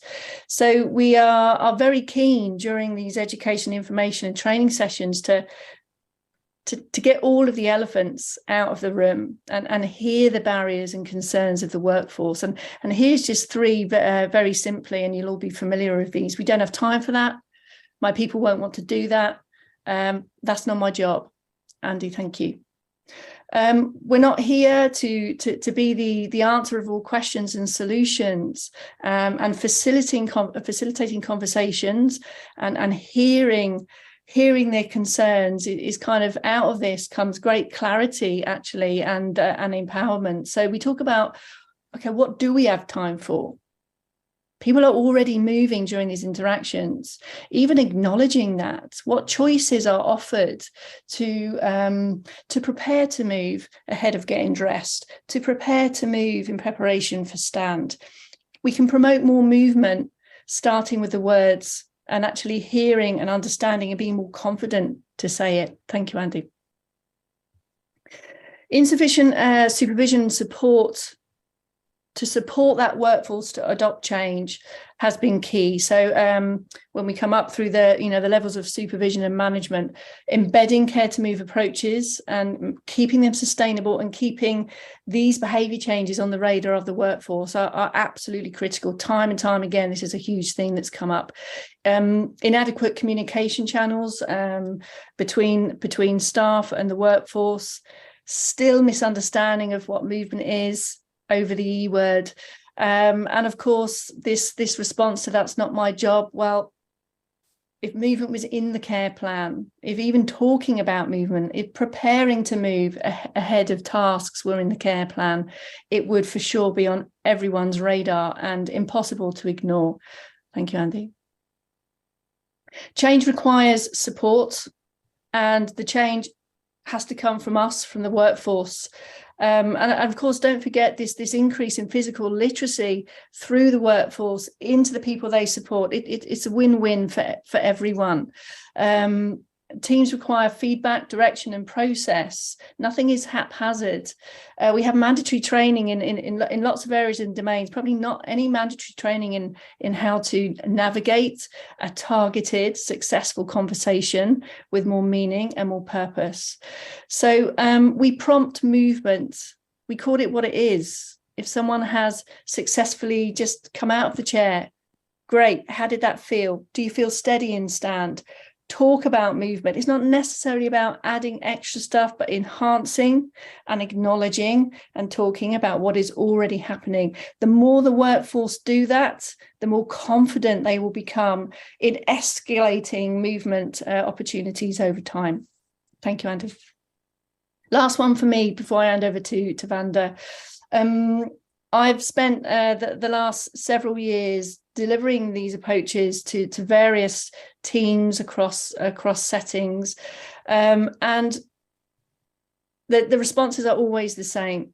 Huge barriers and concerns going into it, concerns about the risks and the things that we've already mentioned, but by the end of it, an absolute acknowledgement and understanding that communication is the heart of all of this.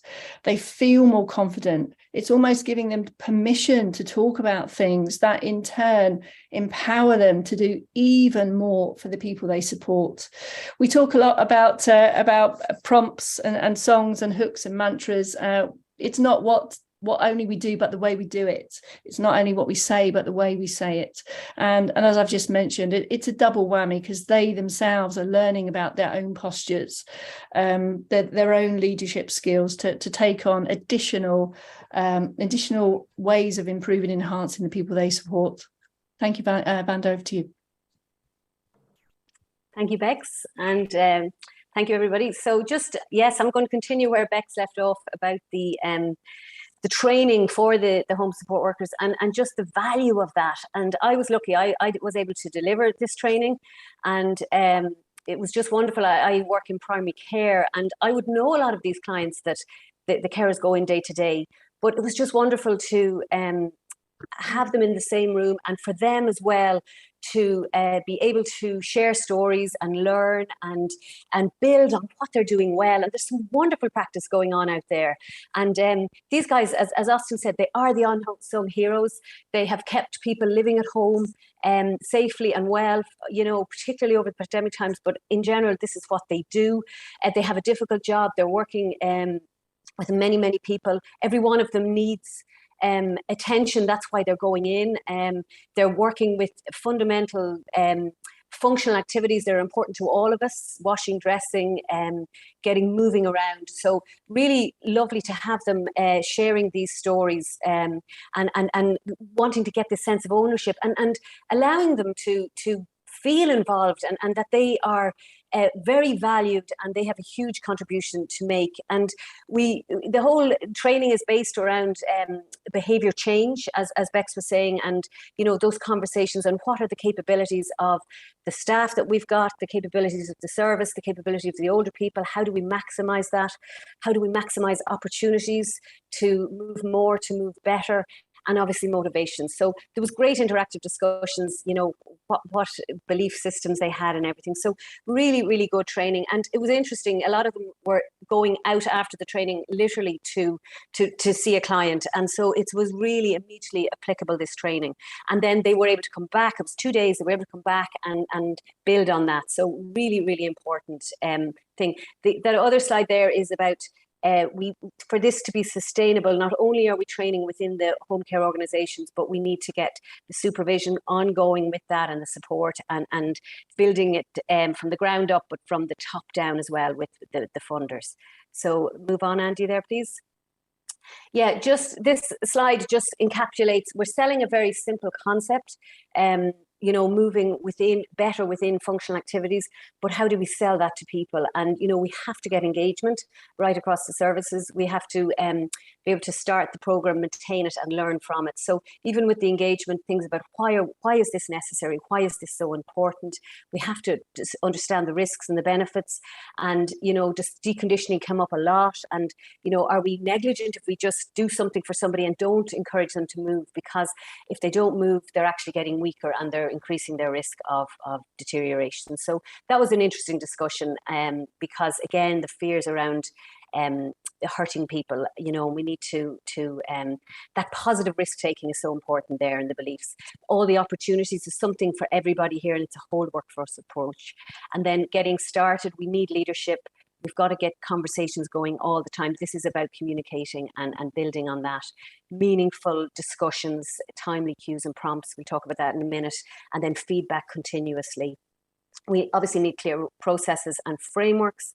We've got to get the culture changed and improved, and the confidence building and embedding change, and obviously listening and learning as well.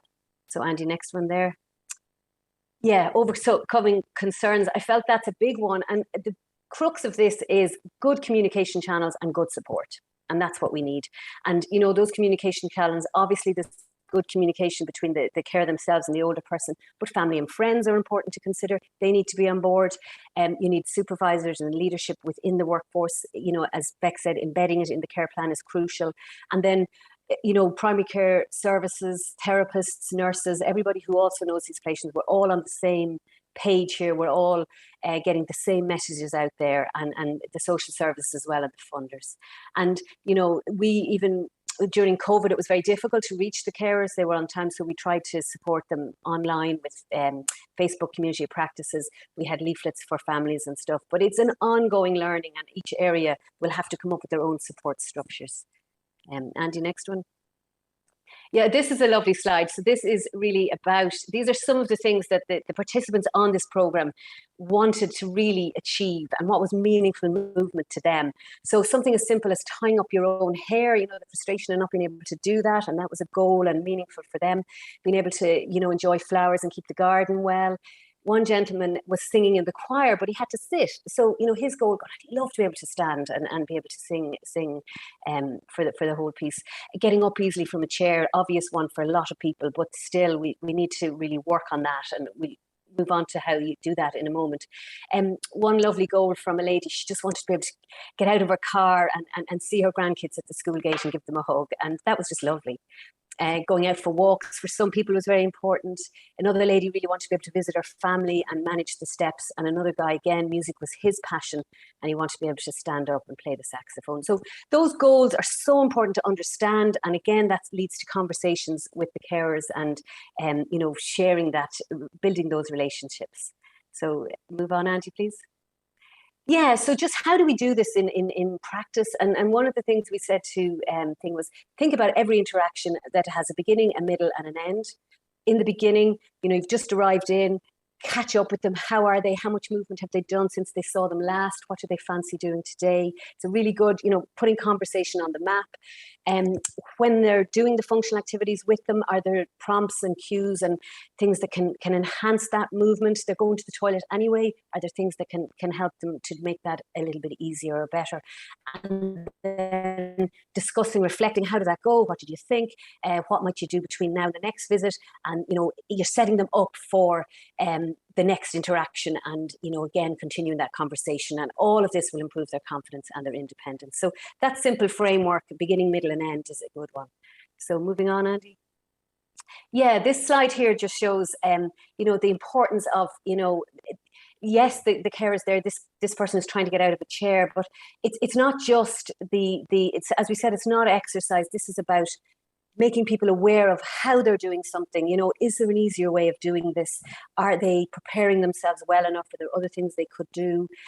Is the movement being controlled well? Could they try and improve the what effort is involved? Could we try and make that a little bit less effortful? Thinking about safety, building confidence, building successes. So you can see it's not just here you go, get it up. It's thinking about, you know, ways to make that easier and safer, and sparking conversations and giving them little things that they might just practice to help that going forward. And the slides below, you know, somebody, by moving their shoulders, they're going to be able to get their shoes and socks on, they hang their coat, all these things, meaningful things that are important to them. So next slide there. This is just another example of where it is in practice. So, you know, we are helping people to walk around, doing functional activities. And, you know, it came up earlier about cognitive impairment, or people, you know, we know that if people have too much, if we chit chat to them and they're trying to walk, maybe just say to them, look, we're going to walk with you now, we're going to, but we're not going to talk. I want you to focus on, and it could be bringing their shoulders back, lifting their feet, standing up tall. So it's again focus and quality of what they're doing, and then improving the performance, making it more easy. So simple things that make a huge difference, day-to-day activities that they're doing anyway. Next slide. Okay, so we're going to look now at a beautiful video from Pauline. Pauline was one of our participants. She started the program before COVID, so it was interesting. She had to she's come through the COVID. I only did this chat with her last week. I hadn't seen her in quite a long time, but you can see the value for her appreciation of the carers and how they support her, and those conversations, and how meaningful they are to her, and how they listen to her, and the interactions are what she needed.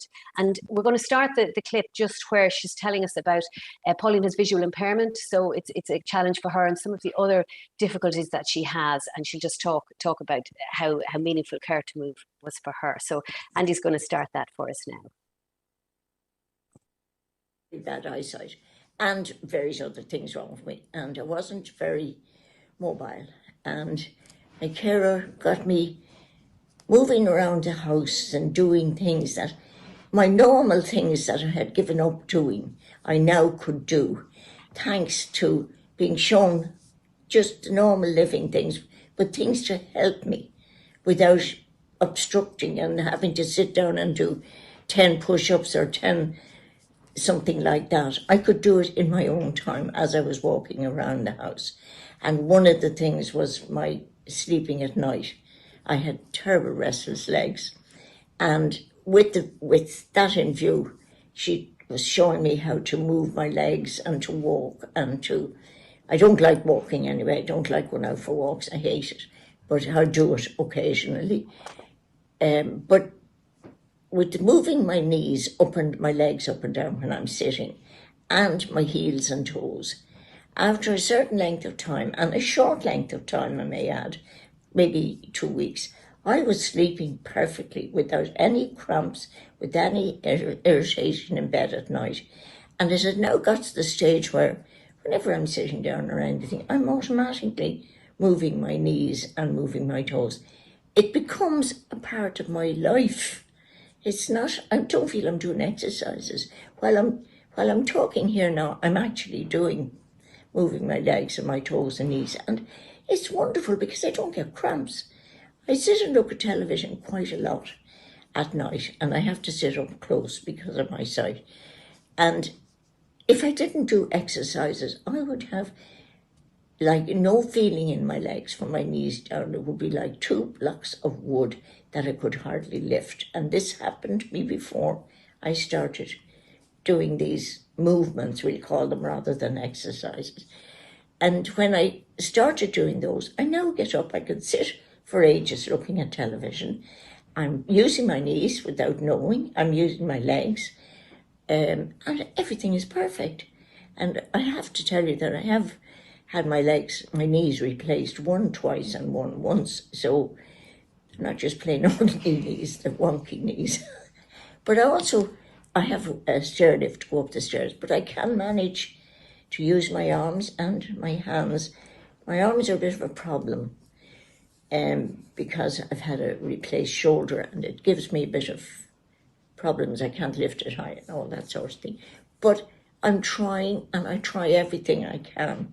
And I've got the incentive to go ahead and do everything. I don't want to be an invalid. I want to be able to do as much as I possibly can without doing myself any harm. Before I did those movements, I would, as I said, my legs would be like 2 logs, and I would try to get up. And I have fallen several times, well, maybe 3 or 4 times or so. I've actually fallen because I couldn't physically lift my legs to walk. Now, with the movement I do now, that's gone. And I haven't, thank God, had a fall. So it's all thanks to that movement of my legs. It's cleared it up. And it's all a question of motivation. And my carers I've had have been great. And everything they can do to help me with my living alone, not living alone as such, but living, what would I say, without a carer here 24/7 or that. I'm allowed to do things that I want to do. I still feel I should be able to do things, and I try as hard as I can to do things my way. No, it's not important. The things I do, as I say, my way, mightn't be everybody else's way, but I get it done. If I find there's a way around everything, all you've got to do is find it. Now, isn't she just marvellous? And, you know, that's such a great example of, you know, the carers and that relationship and listening to what was important to her and, you know, being able to suit that and the value she puts on that. So, you know, I just think that's a wonderful example of how this can work so simply when the magic happens when we get the simple things right.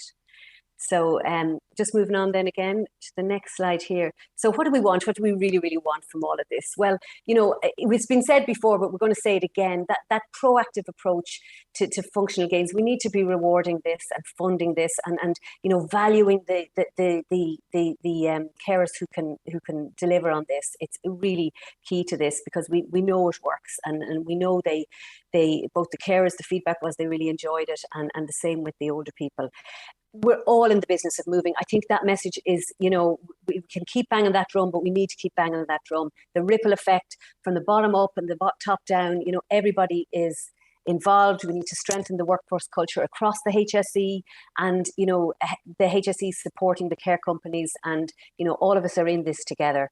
And then obviously nurturing and championing these carers and what they do and, you know, listening to them, getting the feedback, learning from them. And, you know, they're gold, you know, there's magic there. It was such a privilege to work with these people and, you know, they really need to be nurtured and valued and that's what we really need to do. So I think that's it, just the last slide there. So I just like this to finish. Great opportunities to help others seldom come, however small ones surround us every day. And we need to keep that in mind. You know, it's the little things make the huge differences here. So thank you very much. And should we can answer questions at the feedback. Thank you so much, Vanda and Bex, for a really lovely presentation. But I think we'd all agree that Pauline was the star of that show and certainly the star of the webinar. What a fantastic clip. So thank you to both of you. And we're just remind people to keep your questions coming in the chat and or the Q&A section. And we're going to move on to our next presentation. So I'm delighted and it's a great pleasure for me to introduce Frances Horgan. And Frances is a professor of physiotherapy in RCSI School of Physiotherapy. Her research areas, as many of you may know, are in older persons and in stroke rehabilitation. And from our point of view, she was the lead and the principal investigator on the whole Care to Move project. So over to you, Frances. Thank you. Good morning, everybody, and thank you very much, Maria. So I'd like to tell you about our study. Sorry, my slides are not moving on there. Let me just check. Oh, wait, they are now. Okay. Thank you very much. So we've heard about the context this morning from the talks in session 1, and I'm going to tell you about our Care to Move project and what we did in this feasibility study. So we looked at a couple of things. We looked at the feasibility and the acceptability of implementing Care to Move for older adults receiving home care in the community.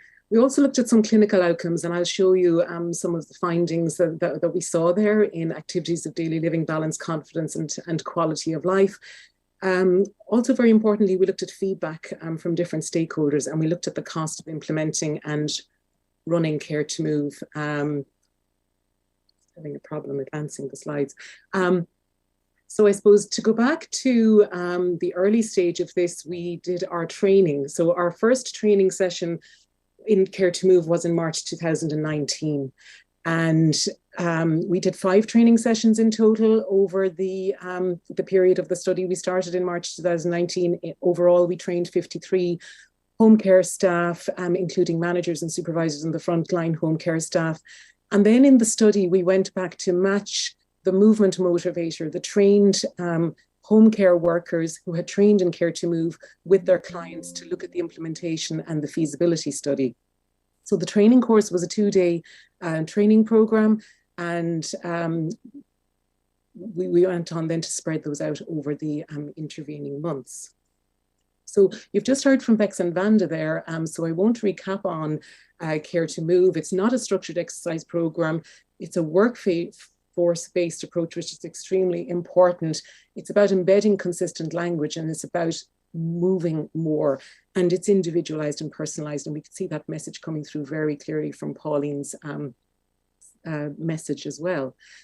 So the Care to Move was delivered over an 8-week period with all the clients, and we had baseline assessments then at the beginning, at time 1, before they received the intervention, at time 2, which was 8 weeks after they received the intervention, and we did a follow-up at 6 months. And Vanda worked with the trained movement motivators, the Care to Move trained home care staff, over 3 visits in the early part, so that they could look at how they could demonstrate the movements and complete them safely. And as has been said in many of the presentations you've heard already this morning, the home care staff were key to delivering Care to Move and motivating and encouraging the participants and integrating Care to Move in their client visits during our study. So we started, following our training then, we started our recruitment in May 2019, and our plan was, we were looking at feasibility, so our plan was to recruit 40 participants. The Care to Move program approach was delivered over 8 weeks then. We matched the clients with the Care to Move trained movement motivator, and we completed our feasibility outcomes, and we looked at our physiotherapy assessments as well, and the physiotherapy clinical assessments were completed at 3 time points. So I'll talk to you now in a moment about the feasibility outcomes. The clinical outcomes we looked at were quality of life, physical activity, their balance, confidence, their self-efficacy. And we had ethics approval for the study then from the RCSI and from the HSE. So this slide summarizes the main feasibility outcomes that we looked at. We were interested in recruitment, the number of participants who we could recruit to the study from the home care company. We were interested in how they would adhere with the program, how they would engage with Care to Move and progress over time. We also included a qualitative evaluation, and I'll be speaking to you in my presentation about the feedback from the home care managers. And in a later presentation, we'll hear the feedback from Lauren in her presentation on the feedback from the home care staff and the home care clients. And we've already had that feedback from Pauline. So in terms of feasibility, another outcome we looked at was the retention and the attrition. So what would our data be like at 8 weeks and the 6-month follow-up? What would the data loss be? And would there be any adverse events in our study as well? Now, another component was looking at the economic evaluation, and this included both the implementation and the running cost of Care to Move. And of course, this included then, the initial training and the trainer fees and what the investment would be. So I'll present some findings and some of the figures that we've come up with, and these are also captured in our publication as well. So I know this slide is very busy. On the left-hand side, we did identify 151 clients in North Dublin home care. 55 consented. We recruited 35 to our study. We were impacted by COVID, and I'll speak again about that later on. We started our testing then with 35, but our numbers reduced a little bit. So at 8 weeks, we saw we had 21 in the study, and at 6 months, and this was during the COVID period, it reduced to 13.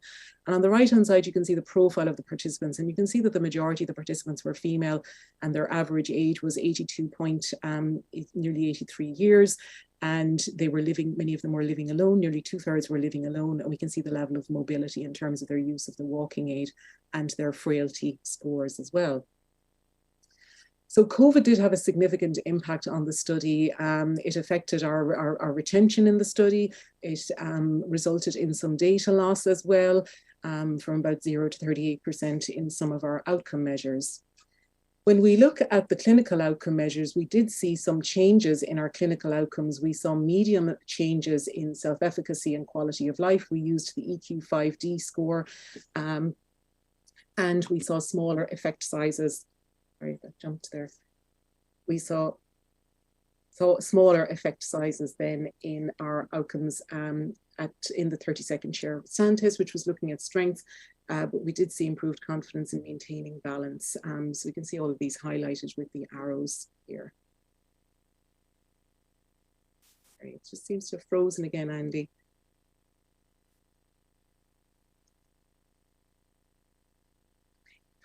We also looked at intention and planning to move more, and this was captured in our self-efficacy score. And we can see that in all aspects of intention and planning, there were improvements from the baseline to time 2, but then there was a reduction by 6 months. And this was influenced by the pandemic because many of our time 3 assessments were conducted during the pandemic. In relation to costs then, as I said, we looked at the implementation costs and the running costs, and these are the figures that we have collated. The implementation cost included the fees and the salaries and the training at the very beginning, and the staff time to attend the training, and we looked at various aspects in the cost modelling.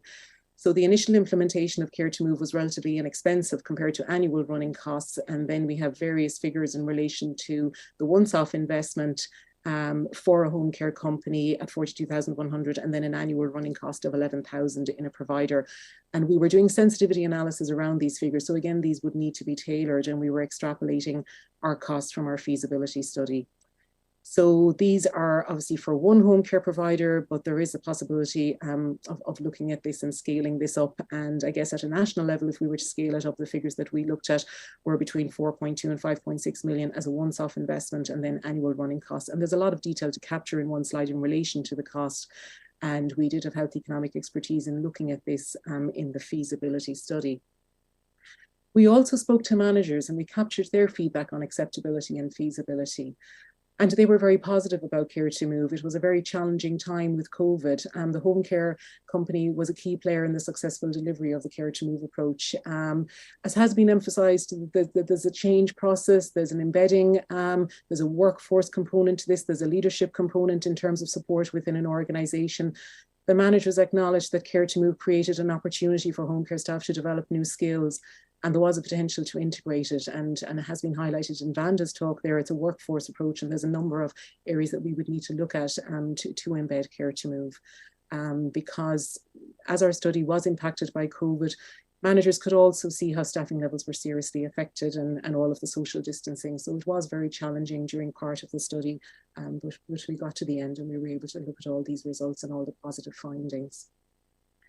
When we set out to do this study, we described in our protocol paper the different relationships between what we were going to do and what the outcomes would be. And as a result of looking at all the findings, both the feasibility outcomes and looking at the changes in the clinical outcomes in the feasibility study, and looking at that feedback, we were able to go back and modify this logic model, which describes the relationships between all the different components, between what we're putting in, the different resources required, what we're actually doing, those activities, and what the desired outcomes are. And we've captured this in our papers, and I'll show you those resources as well.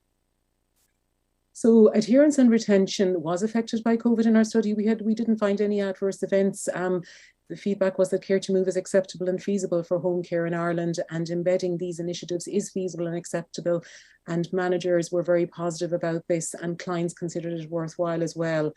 So we have looked at some costs. We've looked at the cost for staff training and the cost for a home care agency, and then extrapolating those costs for a broader rollout. So in conclusion then, while there are challenges with regard to change management and workforce planning, we need to acknowledge those, and embedding initiatives like this, the trends for improvement in the outcome measures are very positive, and we think that we could examine this in a larger future study. Thanks very much, Maria, back to you. Thank you, Frances, for a lovely summary of the feasibility evidence. So now we move on to Lauren Swan's presentation, and Lauren is a PhD candidate in Department of Clinical Medicine in Trinity. And she's head of research at AINTHUS, which is the National Adult Learning Organisation. I think we're good to go with that. And we move over to Lauren's talk. It's ready to go. Hi everyone, my name is Lauren Swan, and I'll be presenting our research, which aimed to capture the experience of home support workers and older adults who participated in the Care to Move programme.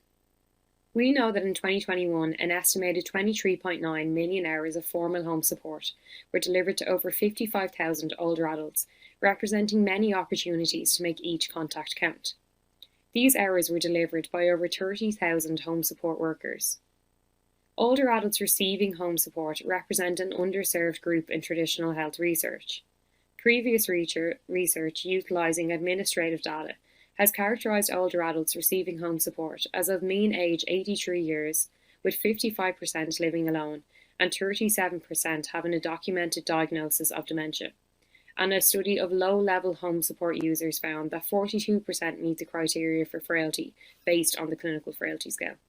There is a growing body of evidence highlighting the benefit of physical activity for older adults, including those with frailty. However, few studies have examined embedding physical activity within community-based supports. Most research to date has focused on the delivery of structured exercise programs, yet older adults receiving home support have expressed a preference to be physically active while doing the activities they enjoy, such as walking and gardening. Home support workers offer a unique opportunity to promote physical activity within home support visits. We aim to explore the experience of older adults who participated in Care to Move, and to capture the perceptions of home support workers who were trained in and delivered the physical activity programme. In order to fulfil the same, we conducted semi-structured interviews by telephone with 22 home care workers between August and September 2020, crossing the timeline of the COVID-19 pandemic. Overall, home support workers were predominantly female, with a mean age of 49 years, and they represented an experienced group of care workers with an average employment duration of 10 years. The interviews were centred on the home support worker experience of delivering the programme, the barriers and enablers they faced, and any suggestions for the future, including the potential role of technology. In order to capture the participants' experience, we conducted telephone interviews with 13 older adults and one informal caregiver. Overall, they were predominantly female, with a mean age of 82 years, and all had frailty based on the clinical frailty scale. Through these interviews, we aimed to explore their experience of engaging in physical activity and identify barriers and enablers to the programme, and capture changes in their physical activity levels as a result of engaging in Care to Move. Overall, we identified barriers and enablers to delivery of the programme across 5 main themes: the Care to Move programme, the home care setting, physical activity in older adults, opportunities including recommendations for the future, and finally, delivering care in a crisis, referencing the COVID-19 pandemic which crossed the timeline of this study. We identified several enablers of the programme related to the design of the Care to Move programme. Home support workers perceived that the programme fit within the daily routine of home support visits, and home support workers were eager to engage in further training and education opportunities, and they positively viewed their role as movement motivators. This can be seen in the following quote. This home care worker said, "A lot of people when you go in, they're doing nothing. If you can get them up, if you can motivate them, it's great." Similarly, this team was noted in interviews with participants, with one stating, "My home support worker says, 'Did you do your movement?' And I said, 'I did. And then for a while I didn't do them at all. And she's here, you'll have to get moving again.'" Within the home care setting, an important enabler was the value of the relationship between the carer and their clients.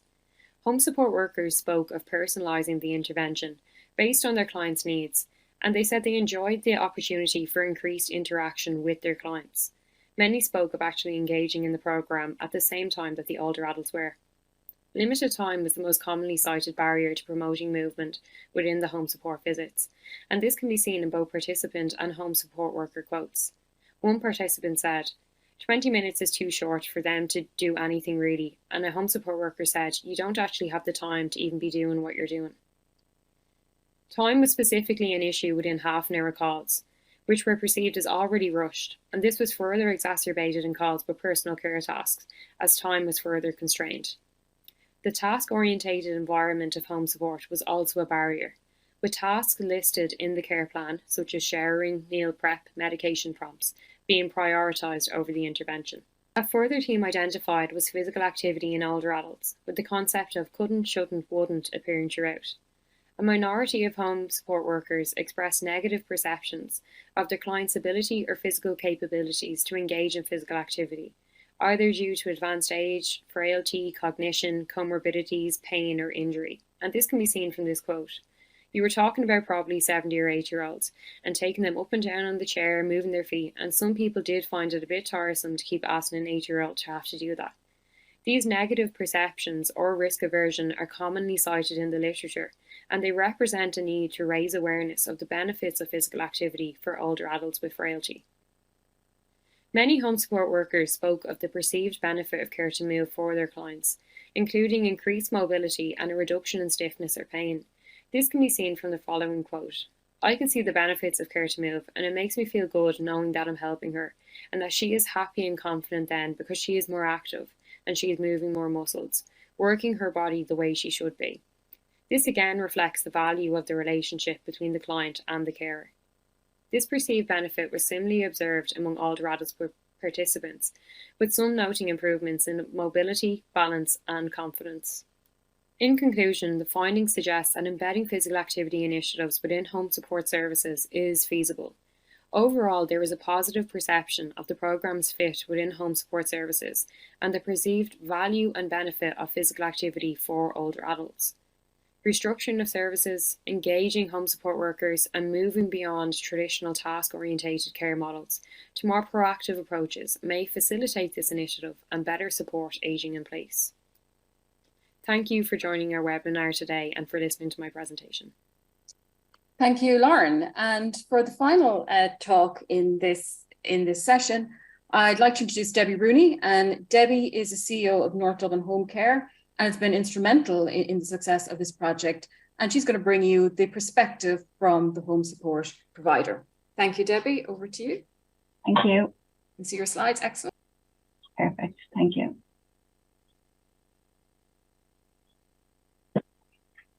Trying to get that up here.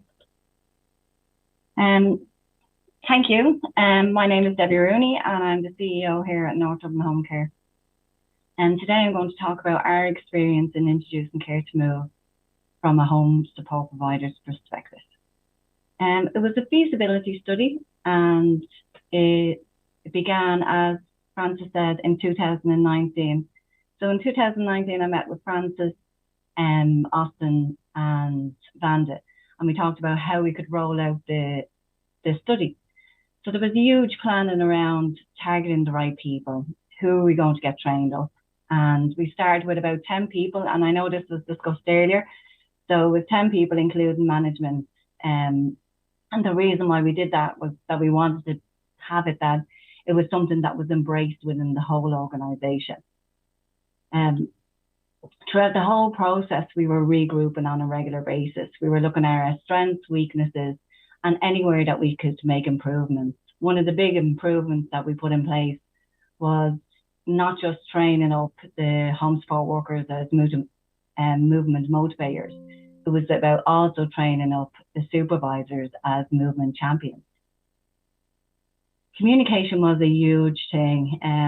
I know Bex talked earlier about the word exercise, but the terminologies was absolutely, it was such a problem, and it was a problem from the start to the end. And I'll talk a little bit later about that. So what worked well? Well, Care to Move promotes independence instead of reliance, and that's a huge ethos within the home support industry. It also has positive interactions. So a lot of our service users are particularly interested when this movement motivators came in, because they were able to encourage the conversations that took place, but they also embraced the process that allowed them to be centre of the care and support they received. It also strengthens and builds on the existing relationships of trust. People are always very surprised of how much the relationship between the home support worker and the service user grows and how quickly it does. But often that's because of the vulnerabilities. And what we've seen throughout this whole process here is that people are afraid to move. So when them fears were there, once techniques were learned and the movement motivators worked with the service users at their pace, well then that trust was built and it helped bring them on board. And when that happened, it created a huge amount of fun. Like once everybody relaxed, it was just brilliant. And there was huge competition. I mean, if anybody knows the service users, they're always wondering what Mary down the road is doing. And they wanted to know who else was in with the project and whether they were better or not. And, during COVID, it was a bit difficult. So Vanda and Bex put together some really good, innovative ideas. And this became fun in the service, between the service users and the movement motivators, because there was one thing even where they had a little cup, like an egg cup, and they were putting little stones in the egg cup. And they were saying each day, at each call, actually, they were saying, oh, look, I moved 2 times, I moved 3 times. And, you know, that was, again, going back to who was Mary down the road, how many was she doing? So it created a real conversation base. It was great for the service users because they were driving the conversation. And it gave them an opportunity to be at the centre of their care that they were receiving, and it empowered the service user to drive what was happening. And like everybody knows, if a service user doesn't want to do something, they don't do it. But as soon as they could feel that they were actually getting better in their movement, they were much more at ease. It enhanced the service delivery. I mean, if there's one thing about home support, what we always know is that the lads on the ground, they always want to go that extra mile. So Care to Move enabled them to do that. And it also fit well within the ethos of the organisation. And it boosted worker morale. It gave us something to talk about outside of COVID, particularly in those hard times.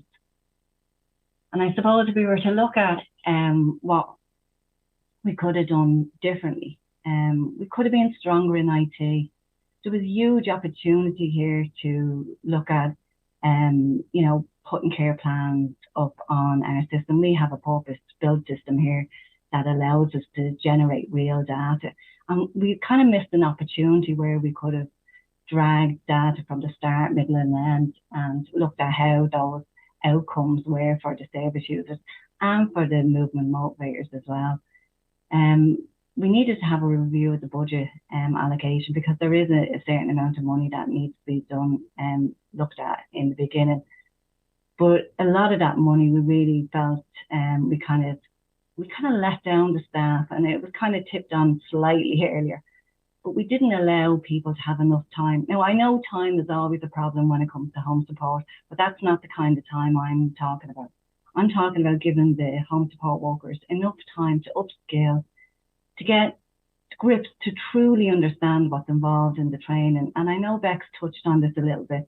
If they don't really understand, well, then how are they supposed to carry that forward?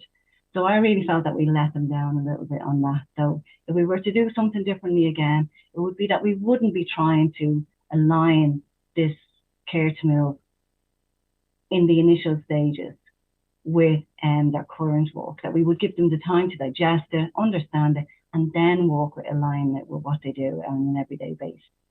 And it is absolutely possible to do on an everyday basis. And like what was said earlier, it doesn't need to be something different.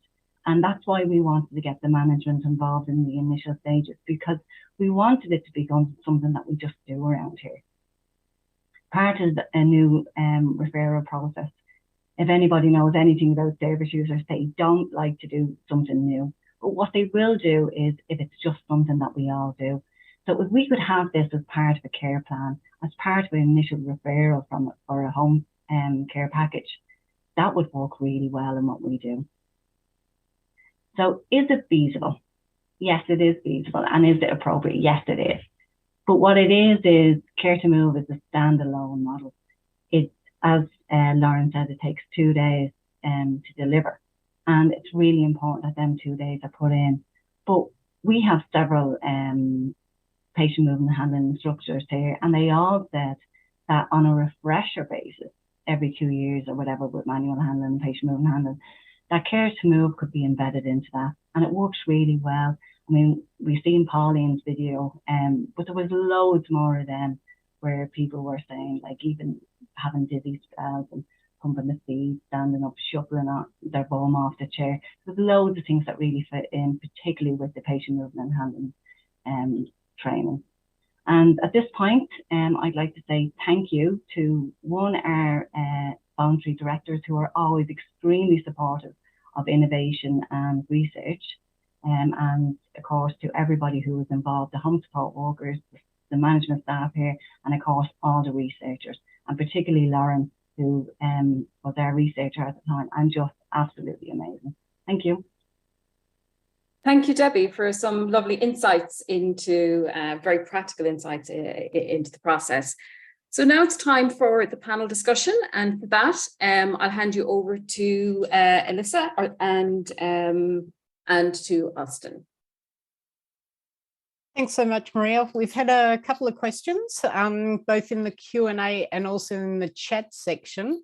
We might start with one that was from an anonymous attendee, and anyone can jump in on this one.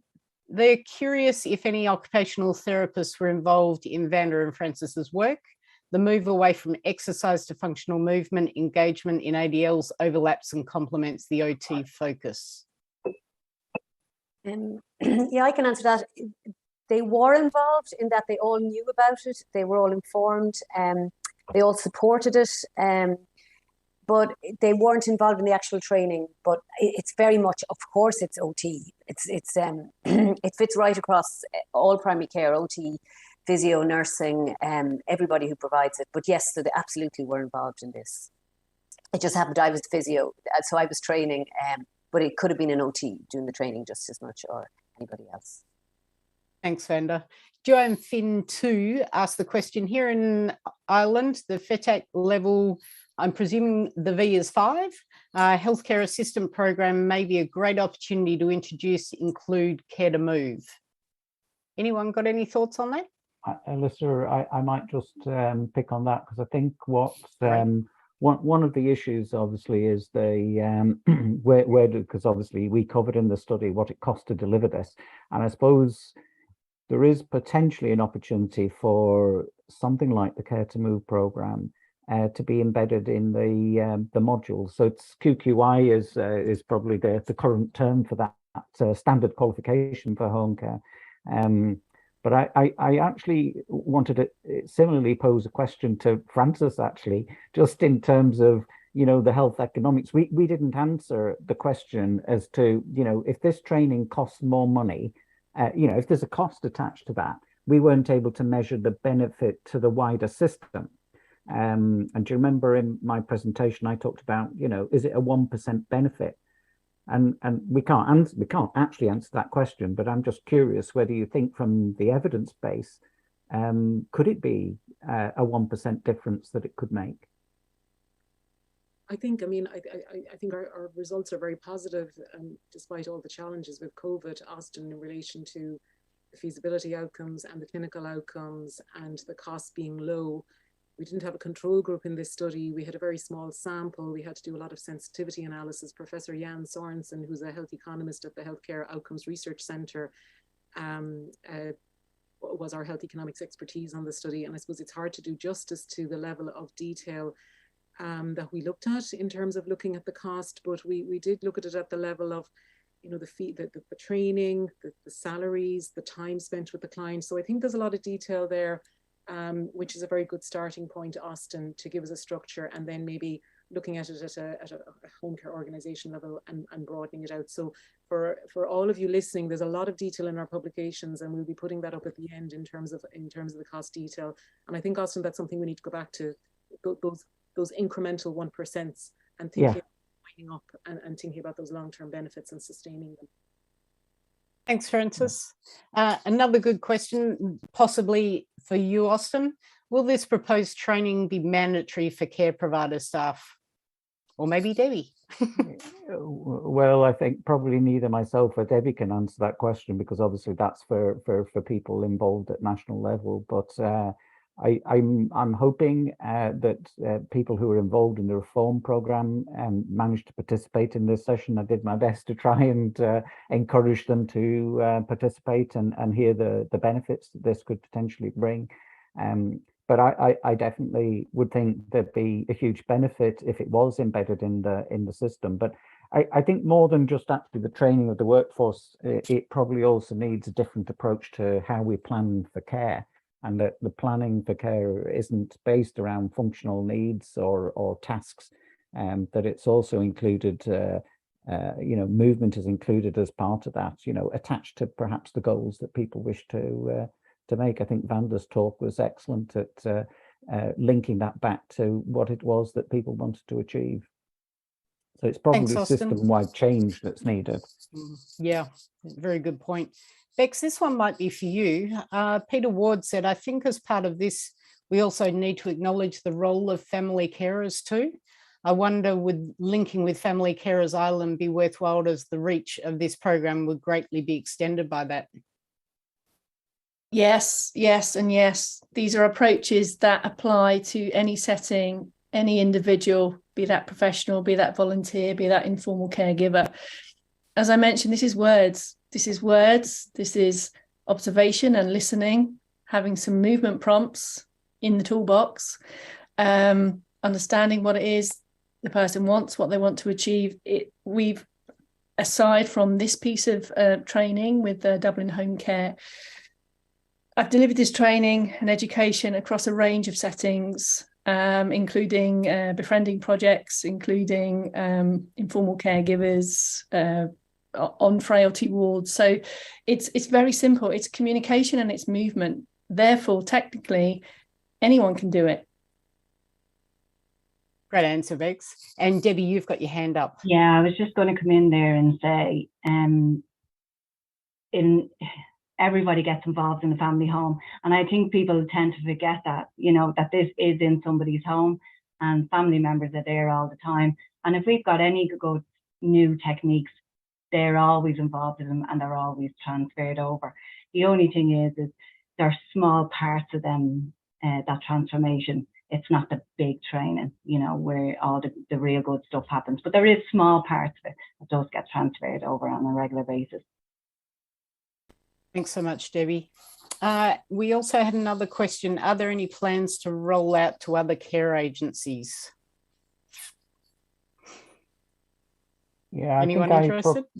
Yes, I think I probably tried to answer that earlier, just in the sense that it's I suppose in an ideal world, you'd want that maybe, for example, being part of any tender that the HSE might issue in relation to home support. That actually embedded within that is an approach to encourage movement. Other than that, it's dependent on individual providers thinking, this is a good idea. Actually, maybe we could improve the outcomes for the people that we provide a service to. But in my books, in an ideal world, it should be driven by the way we approach this at a much higher level. Great answer, Austin. Are you anticipating a train the trainer approach to increasing capacity of training provision for this approach? Yeah, go for it, Bex. In the original pilot in South Wales, that's exactly what we did. So yes, we have outside of this research project, we have a lot of insights around that approach. We acknowledge and recognise it has to be that approach. So yeah, if anyone wants to contact me to talk about that. But yes, it was designed for that. Yes. And if I can come in on that there, that was the plan with us, Bex, and COVID hit. So that plan is not off the table. We still intend to do that because, like what Bex is saying, this is something that will work as long as it becomes something that we all do. A lot of the frustrations we're seeing when home support workers were going into one house and they had the training, but then another one coming in didn't have the training. So it is really important that it's embedded within the whole organisation. Yeah. Another comment has been really good webinar and very interesting research and presentations. Key to rolling out is getting the message out there and highlighting the real benefits, needs buy-in from all home care providers, but an endorsement from HSE, and that is a vital component of care delivery. So I don't know if anyone's got a comment on that. It's not really a question, is it? I can comment on that for a minute. I think it's really evident within academia and people that work in this area that the value of physical activity specifically for frail older adults. And I think we really need to work harder on making that messaging more accessible for people that maybe don't read academic papers every single day or log on to webinars. And how do we communicate the benefits to them of physical activity? And how do we completely change that mindset that as you get older, this is something that you should move away from? Yeah, great answer there, Lauren. And I guess a slightly fun one from Mandy. Sounds like she's living in Australia. Can we get the program in Australia and WA? What do you reckon, Bex? Dawn, you coming? Is it yes from me? Excellent. Great stuff. I think older adults could benefit from this all around the world, really. That's for sure. Andy, I'm just wondering whether it's possible now to maybe have the poll results come up and see if we can discuss these. Excellent. So the first poll was, do you think that there are too many barriers to home care staff supporting increased physical activity? Interesting, 80% said yes. Okay, I wonder if you're still saying yes after this presentation. Which of the following do you think might present the biggest barrier? Care recipients are 7%, home care staff not enough time or knowledge, organisational barriers 26%, and friends. Debbie, do you want to say anything towards those results?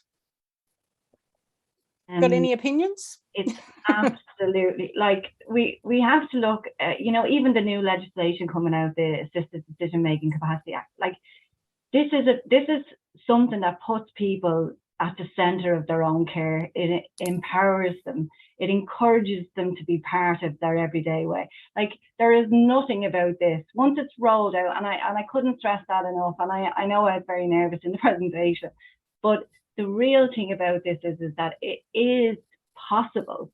You know, once the training and the time is given to those to embrace the training and the techniques, it just becomes a way of being. So I absolutely think it was worth it. I was raging with COVID for so many reasons, but we could have just really got this so right. I'd love to do it all over again in the absence of COVID, because I really think it's something that is so empowering for our service users, which is so important, but it's also so empowering for our home support workers who love, you know, assisting people. And it's that whole support, not doing for, but doing with, you know, it's just such a right move in the right direction. Fully agree with you, Debbie. And with the research that I've done in Australia, the home support workers who were able to deliver the life program that we asked them to, those who are confident to do it never brought up time. So they found the time within their service capability. So it's interesting that it is used as a barrier by some people and not by other people. So pretty interesting. Austin, you look like you wanted to say something. Yeah, no, just I suppose those comments probably reflect the fact that many people see a lot of the problems that there are in the home care industry. It's not necessarily, I don't think, that they see that there isn't a value or a need to do what's needed to be done here. And it probably does reflect there needs to be a whole system-wide change, you know. So I'm hoping, I'm kind of always the internal optimist. I'm hoping the reform program around home care here will address many of these things. And any of our Irish participants here, I can assure you them that I seem to have made a doorway into those at national level to encourage them to think about the results of this study. So hopefully our dissemination, and actually more important, as you said, Lauren, our ability to influence people should hopefully eventually make a difference. Thank you. Thanks, Austin. Francis, just a couple of, I guess, admin-y questions for you to answer before I hand it over to Austin. People have been asking about the CPD certificate. So can they receive certificates? And also, we've obviously recorded this presentation. So how will people be able to access that if you actually know that? I'm putting you on the spot. Yes, so we'll be able to send out the presentations as PDFs, and we'll be able to send out the link to the recording of the webinar, and we'll be sending you your CPD cert as well. So give us a couple of days and we'll get all that detail out to you. And thank you so much for your positive feedback. It's been really sort of heartening to hear all the positivity and see it there in your comments. And I suppose just to echo what everybody has said, just Debbie, fantastic team at North Dublin Home Care, and a fantastic team. So look, it's lovely to see that echoed in the feedback we're seeing here coming through in the chat. So all of the details, we'll be sending that out to all of the delegates, and we have all your contact details. Great, thank you, Francis. And there were a couple of questions that weren't answered within session one, so we can put those in, the answers into that email as well, I would suspect. Yeah. Yep. Fantastic. Austin, how about if I hand it over to you now? Yep, and keep it brief, because I think we've slightly run over time. So I'm just going to say thank you for everybody taking the time out to join us today. You'll find links to the publications associated with this study. Happy for anybody to contact myself, or I'm sure any of the team involved here are happy to contact directly if you have any thoughts or aspects you wish to discuss with us. I'm just going to finally reiterate my absolute appreciation to the older people that participated in this study. And whilst I'm sure I think we all did a good job in our presentations here, I'm afraid I think Pauline put us all definitely down the pecking order in terms of the inspirational conversation during this presentation. So just going to say thank you very much for taking the time out, and perhaps at some day in the future, we might actually meet you in person at some other conference. So thank you very much, everybody. We'll close out there. Thank you.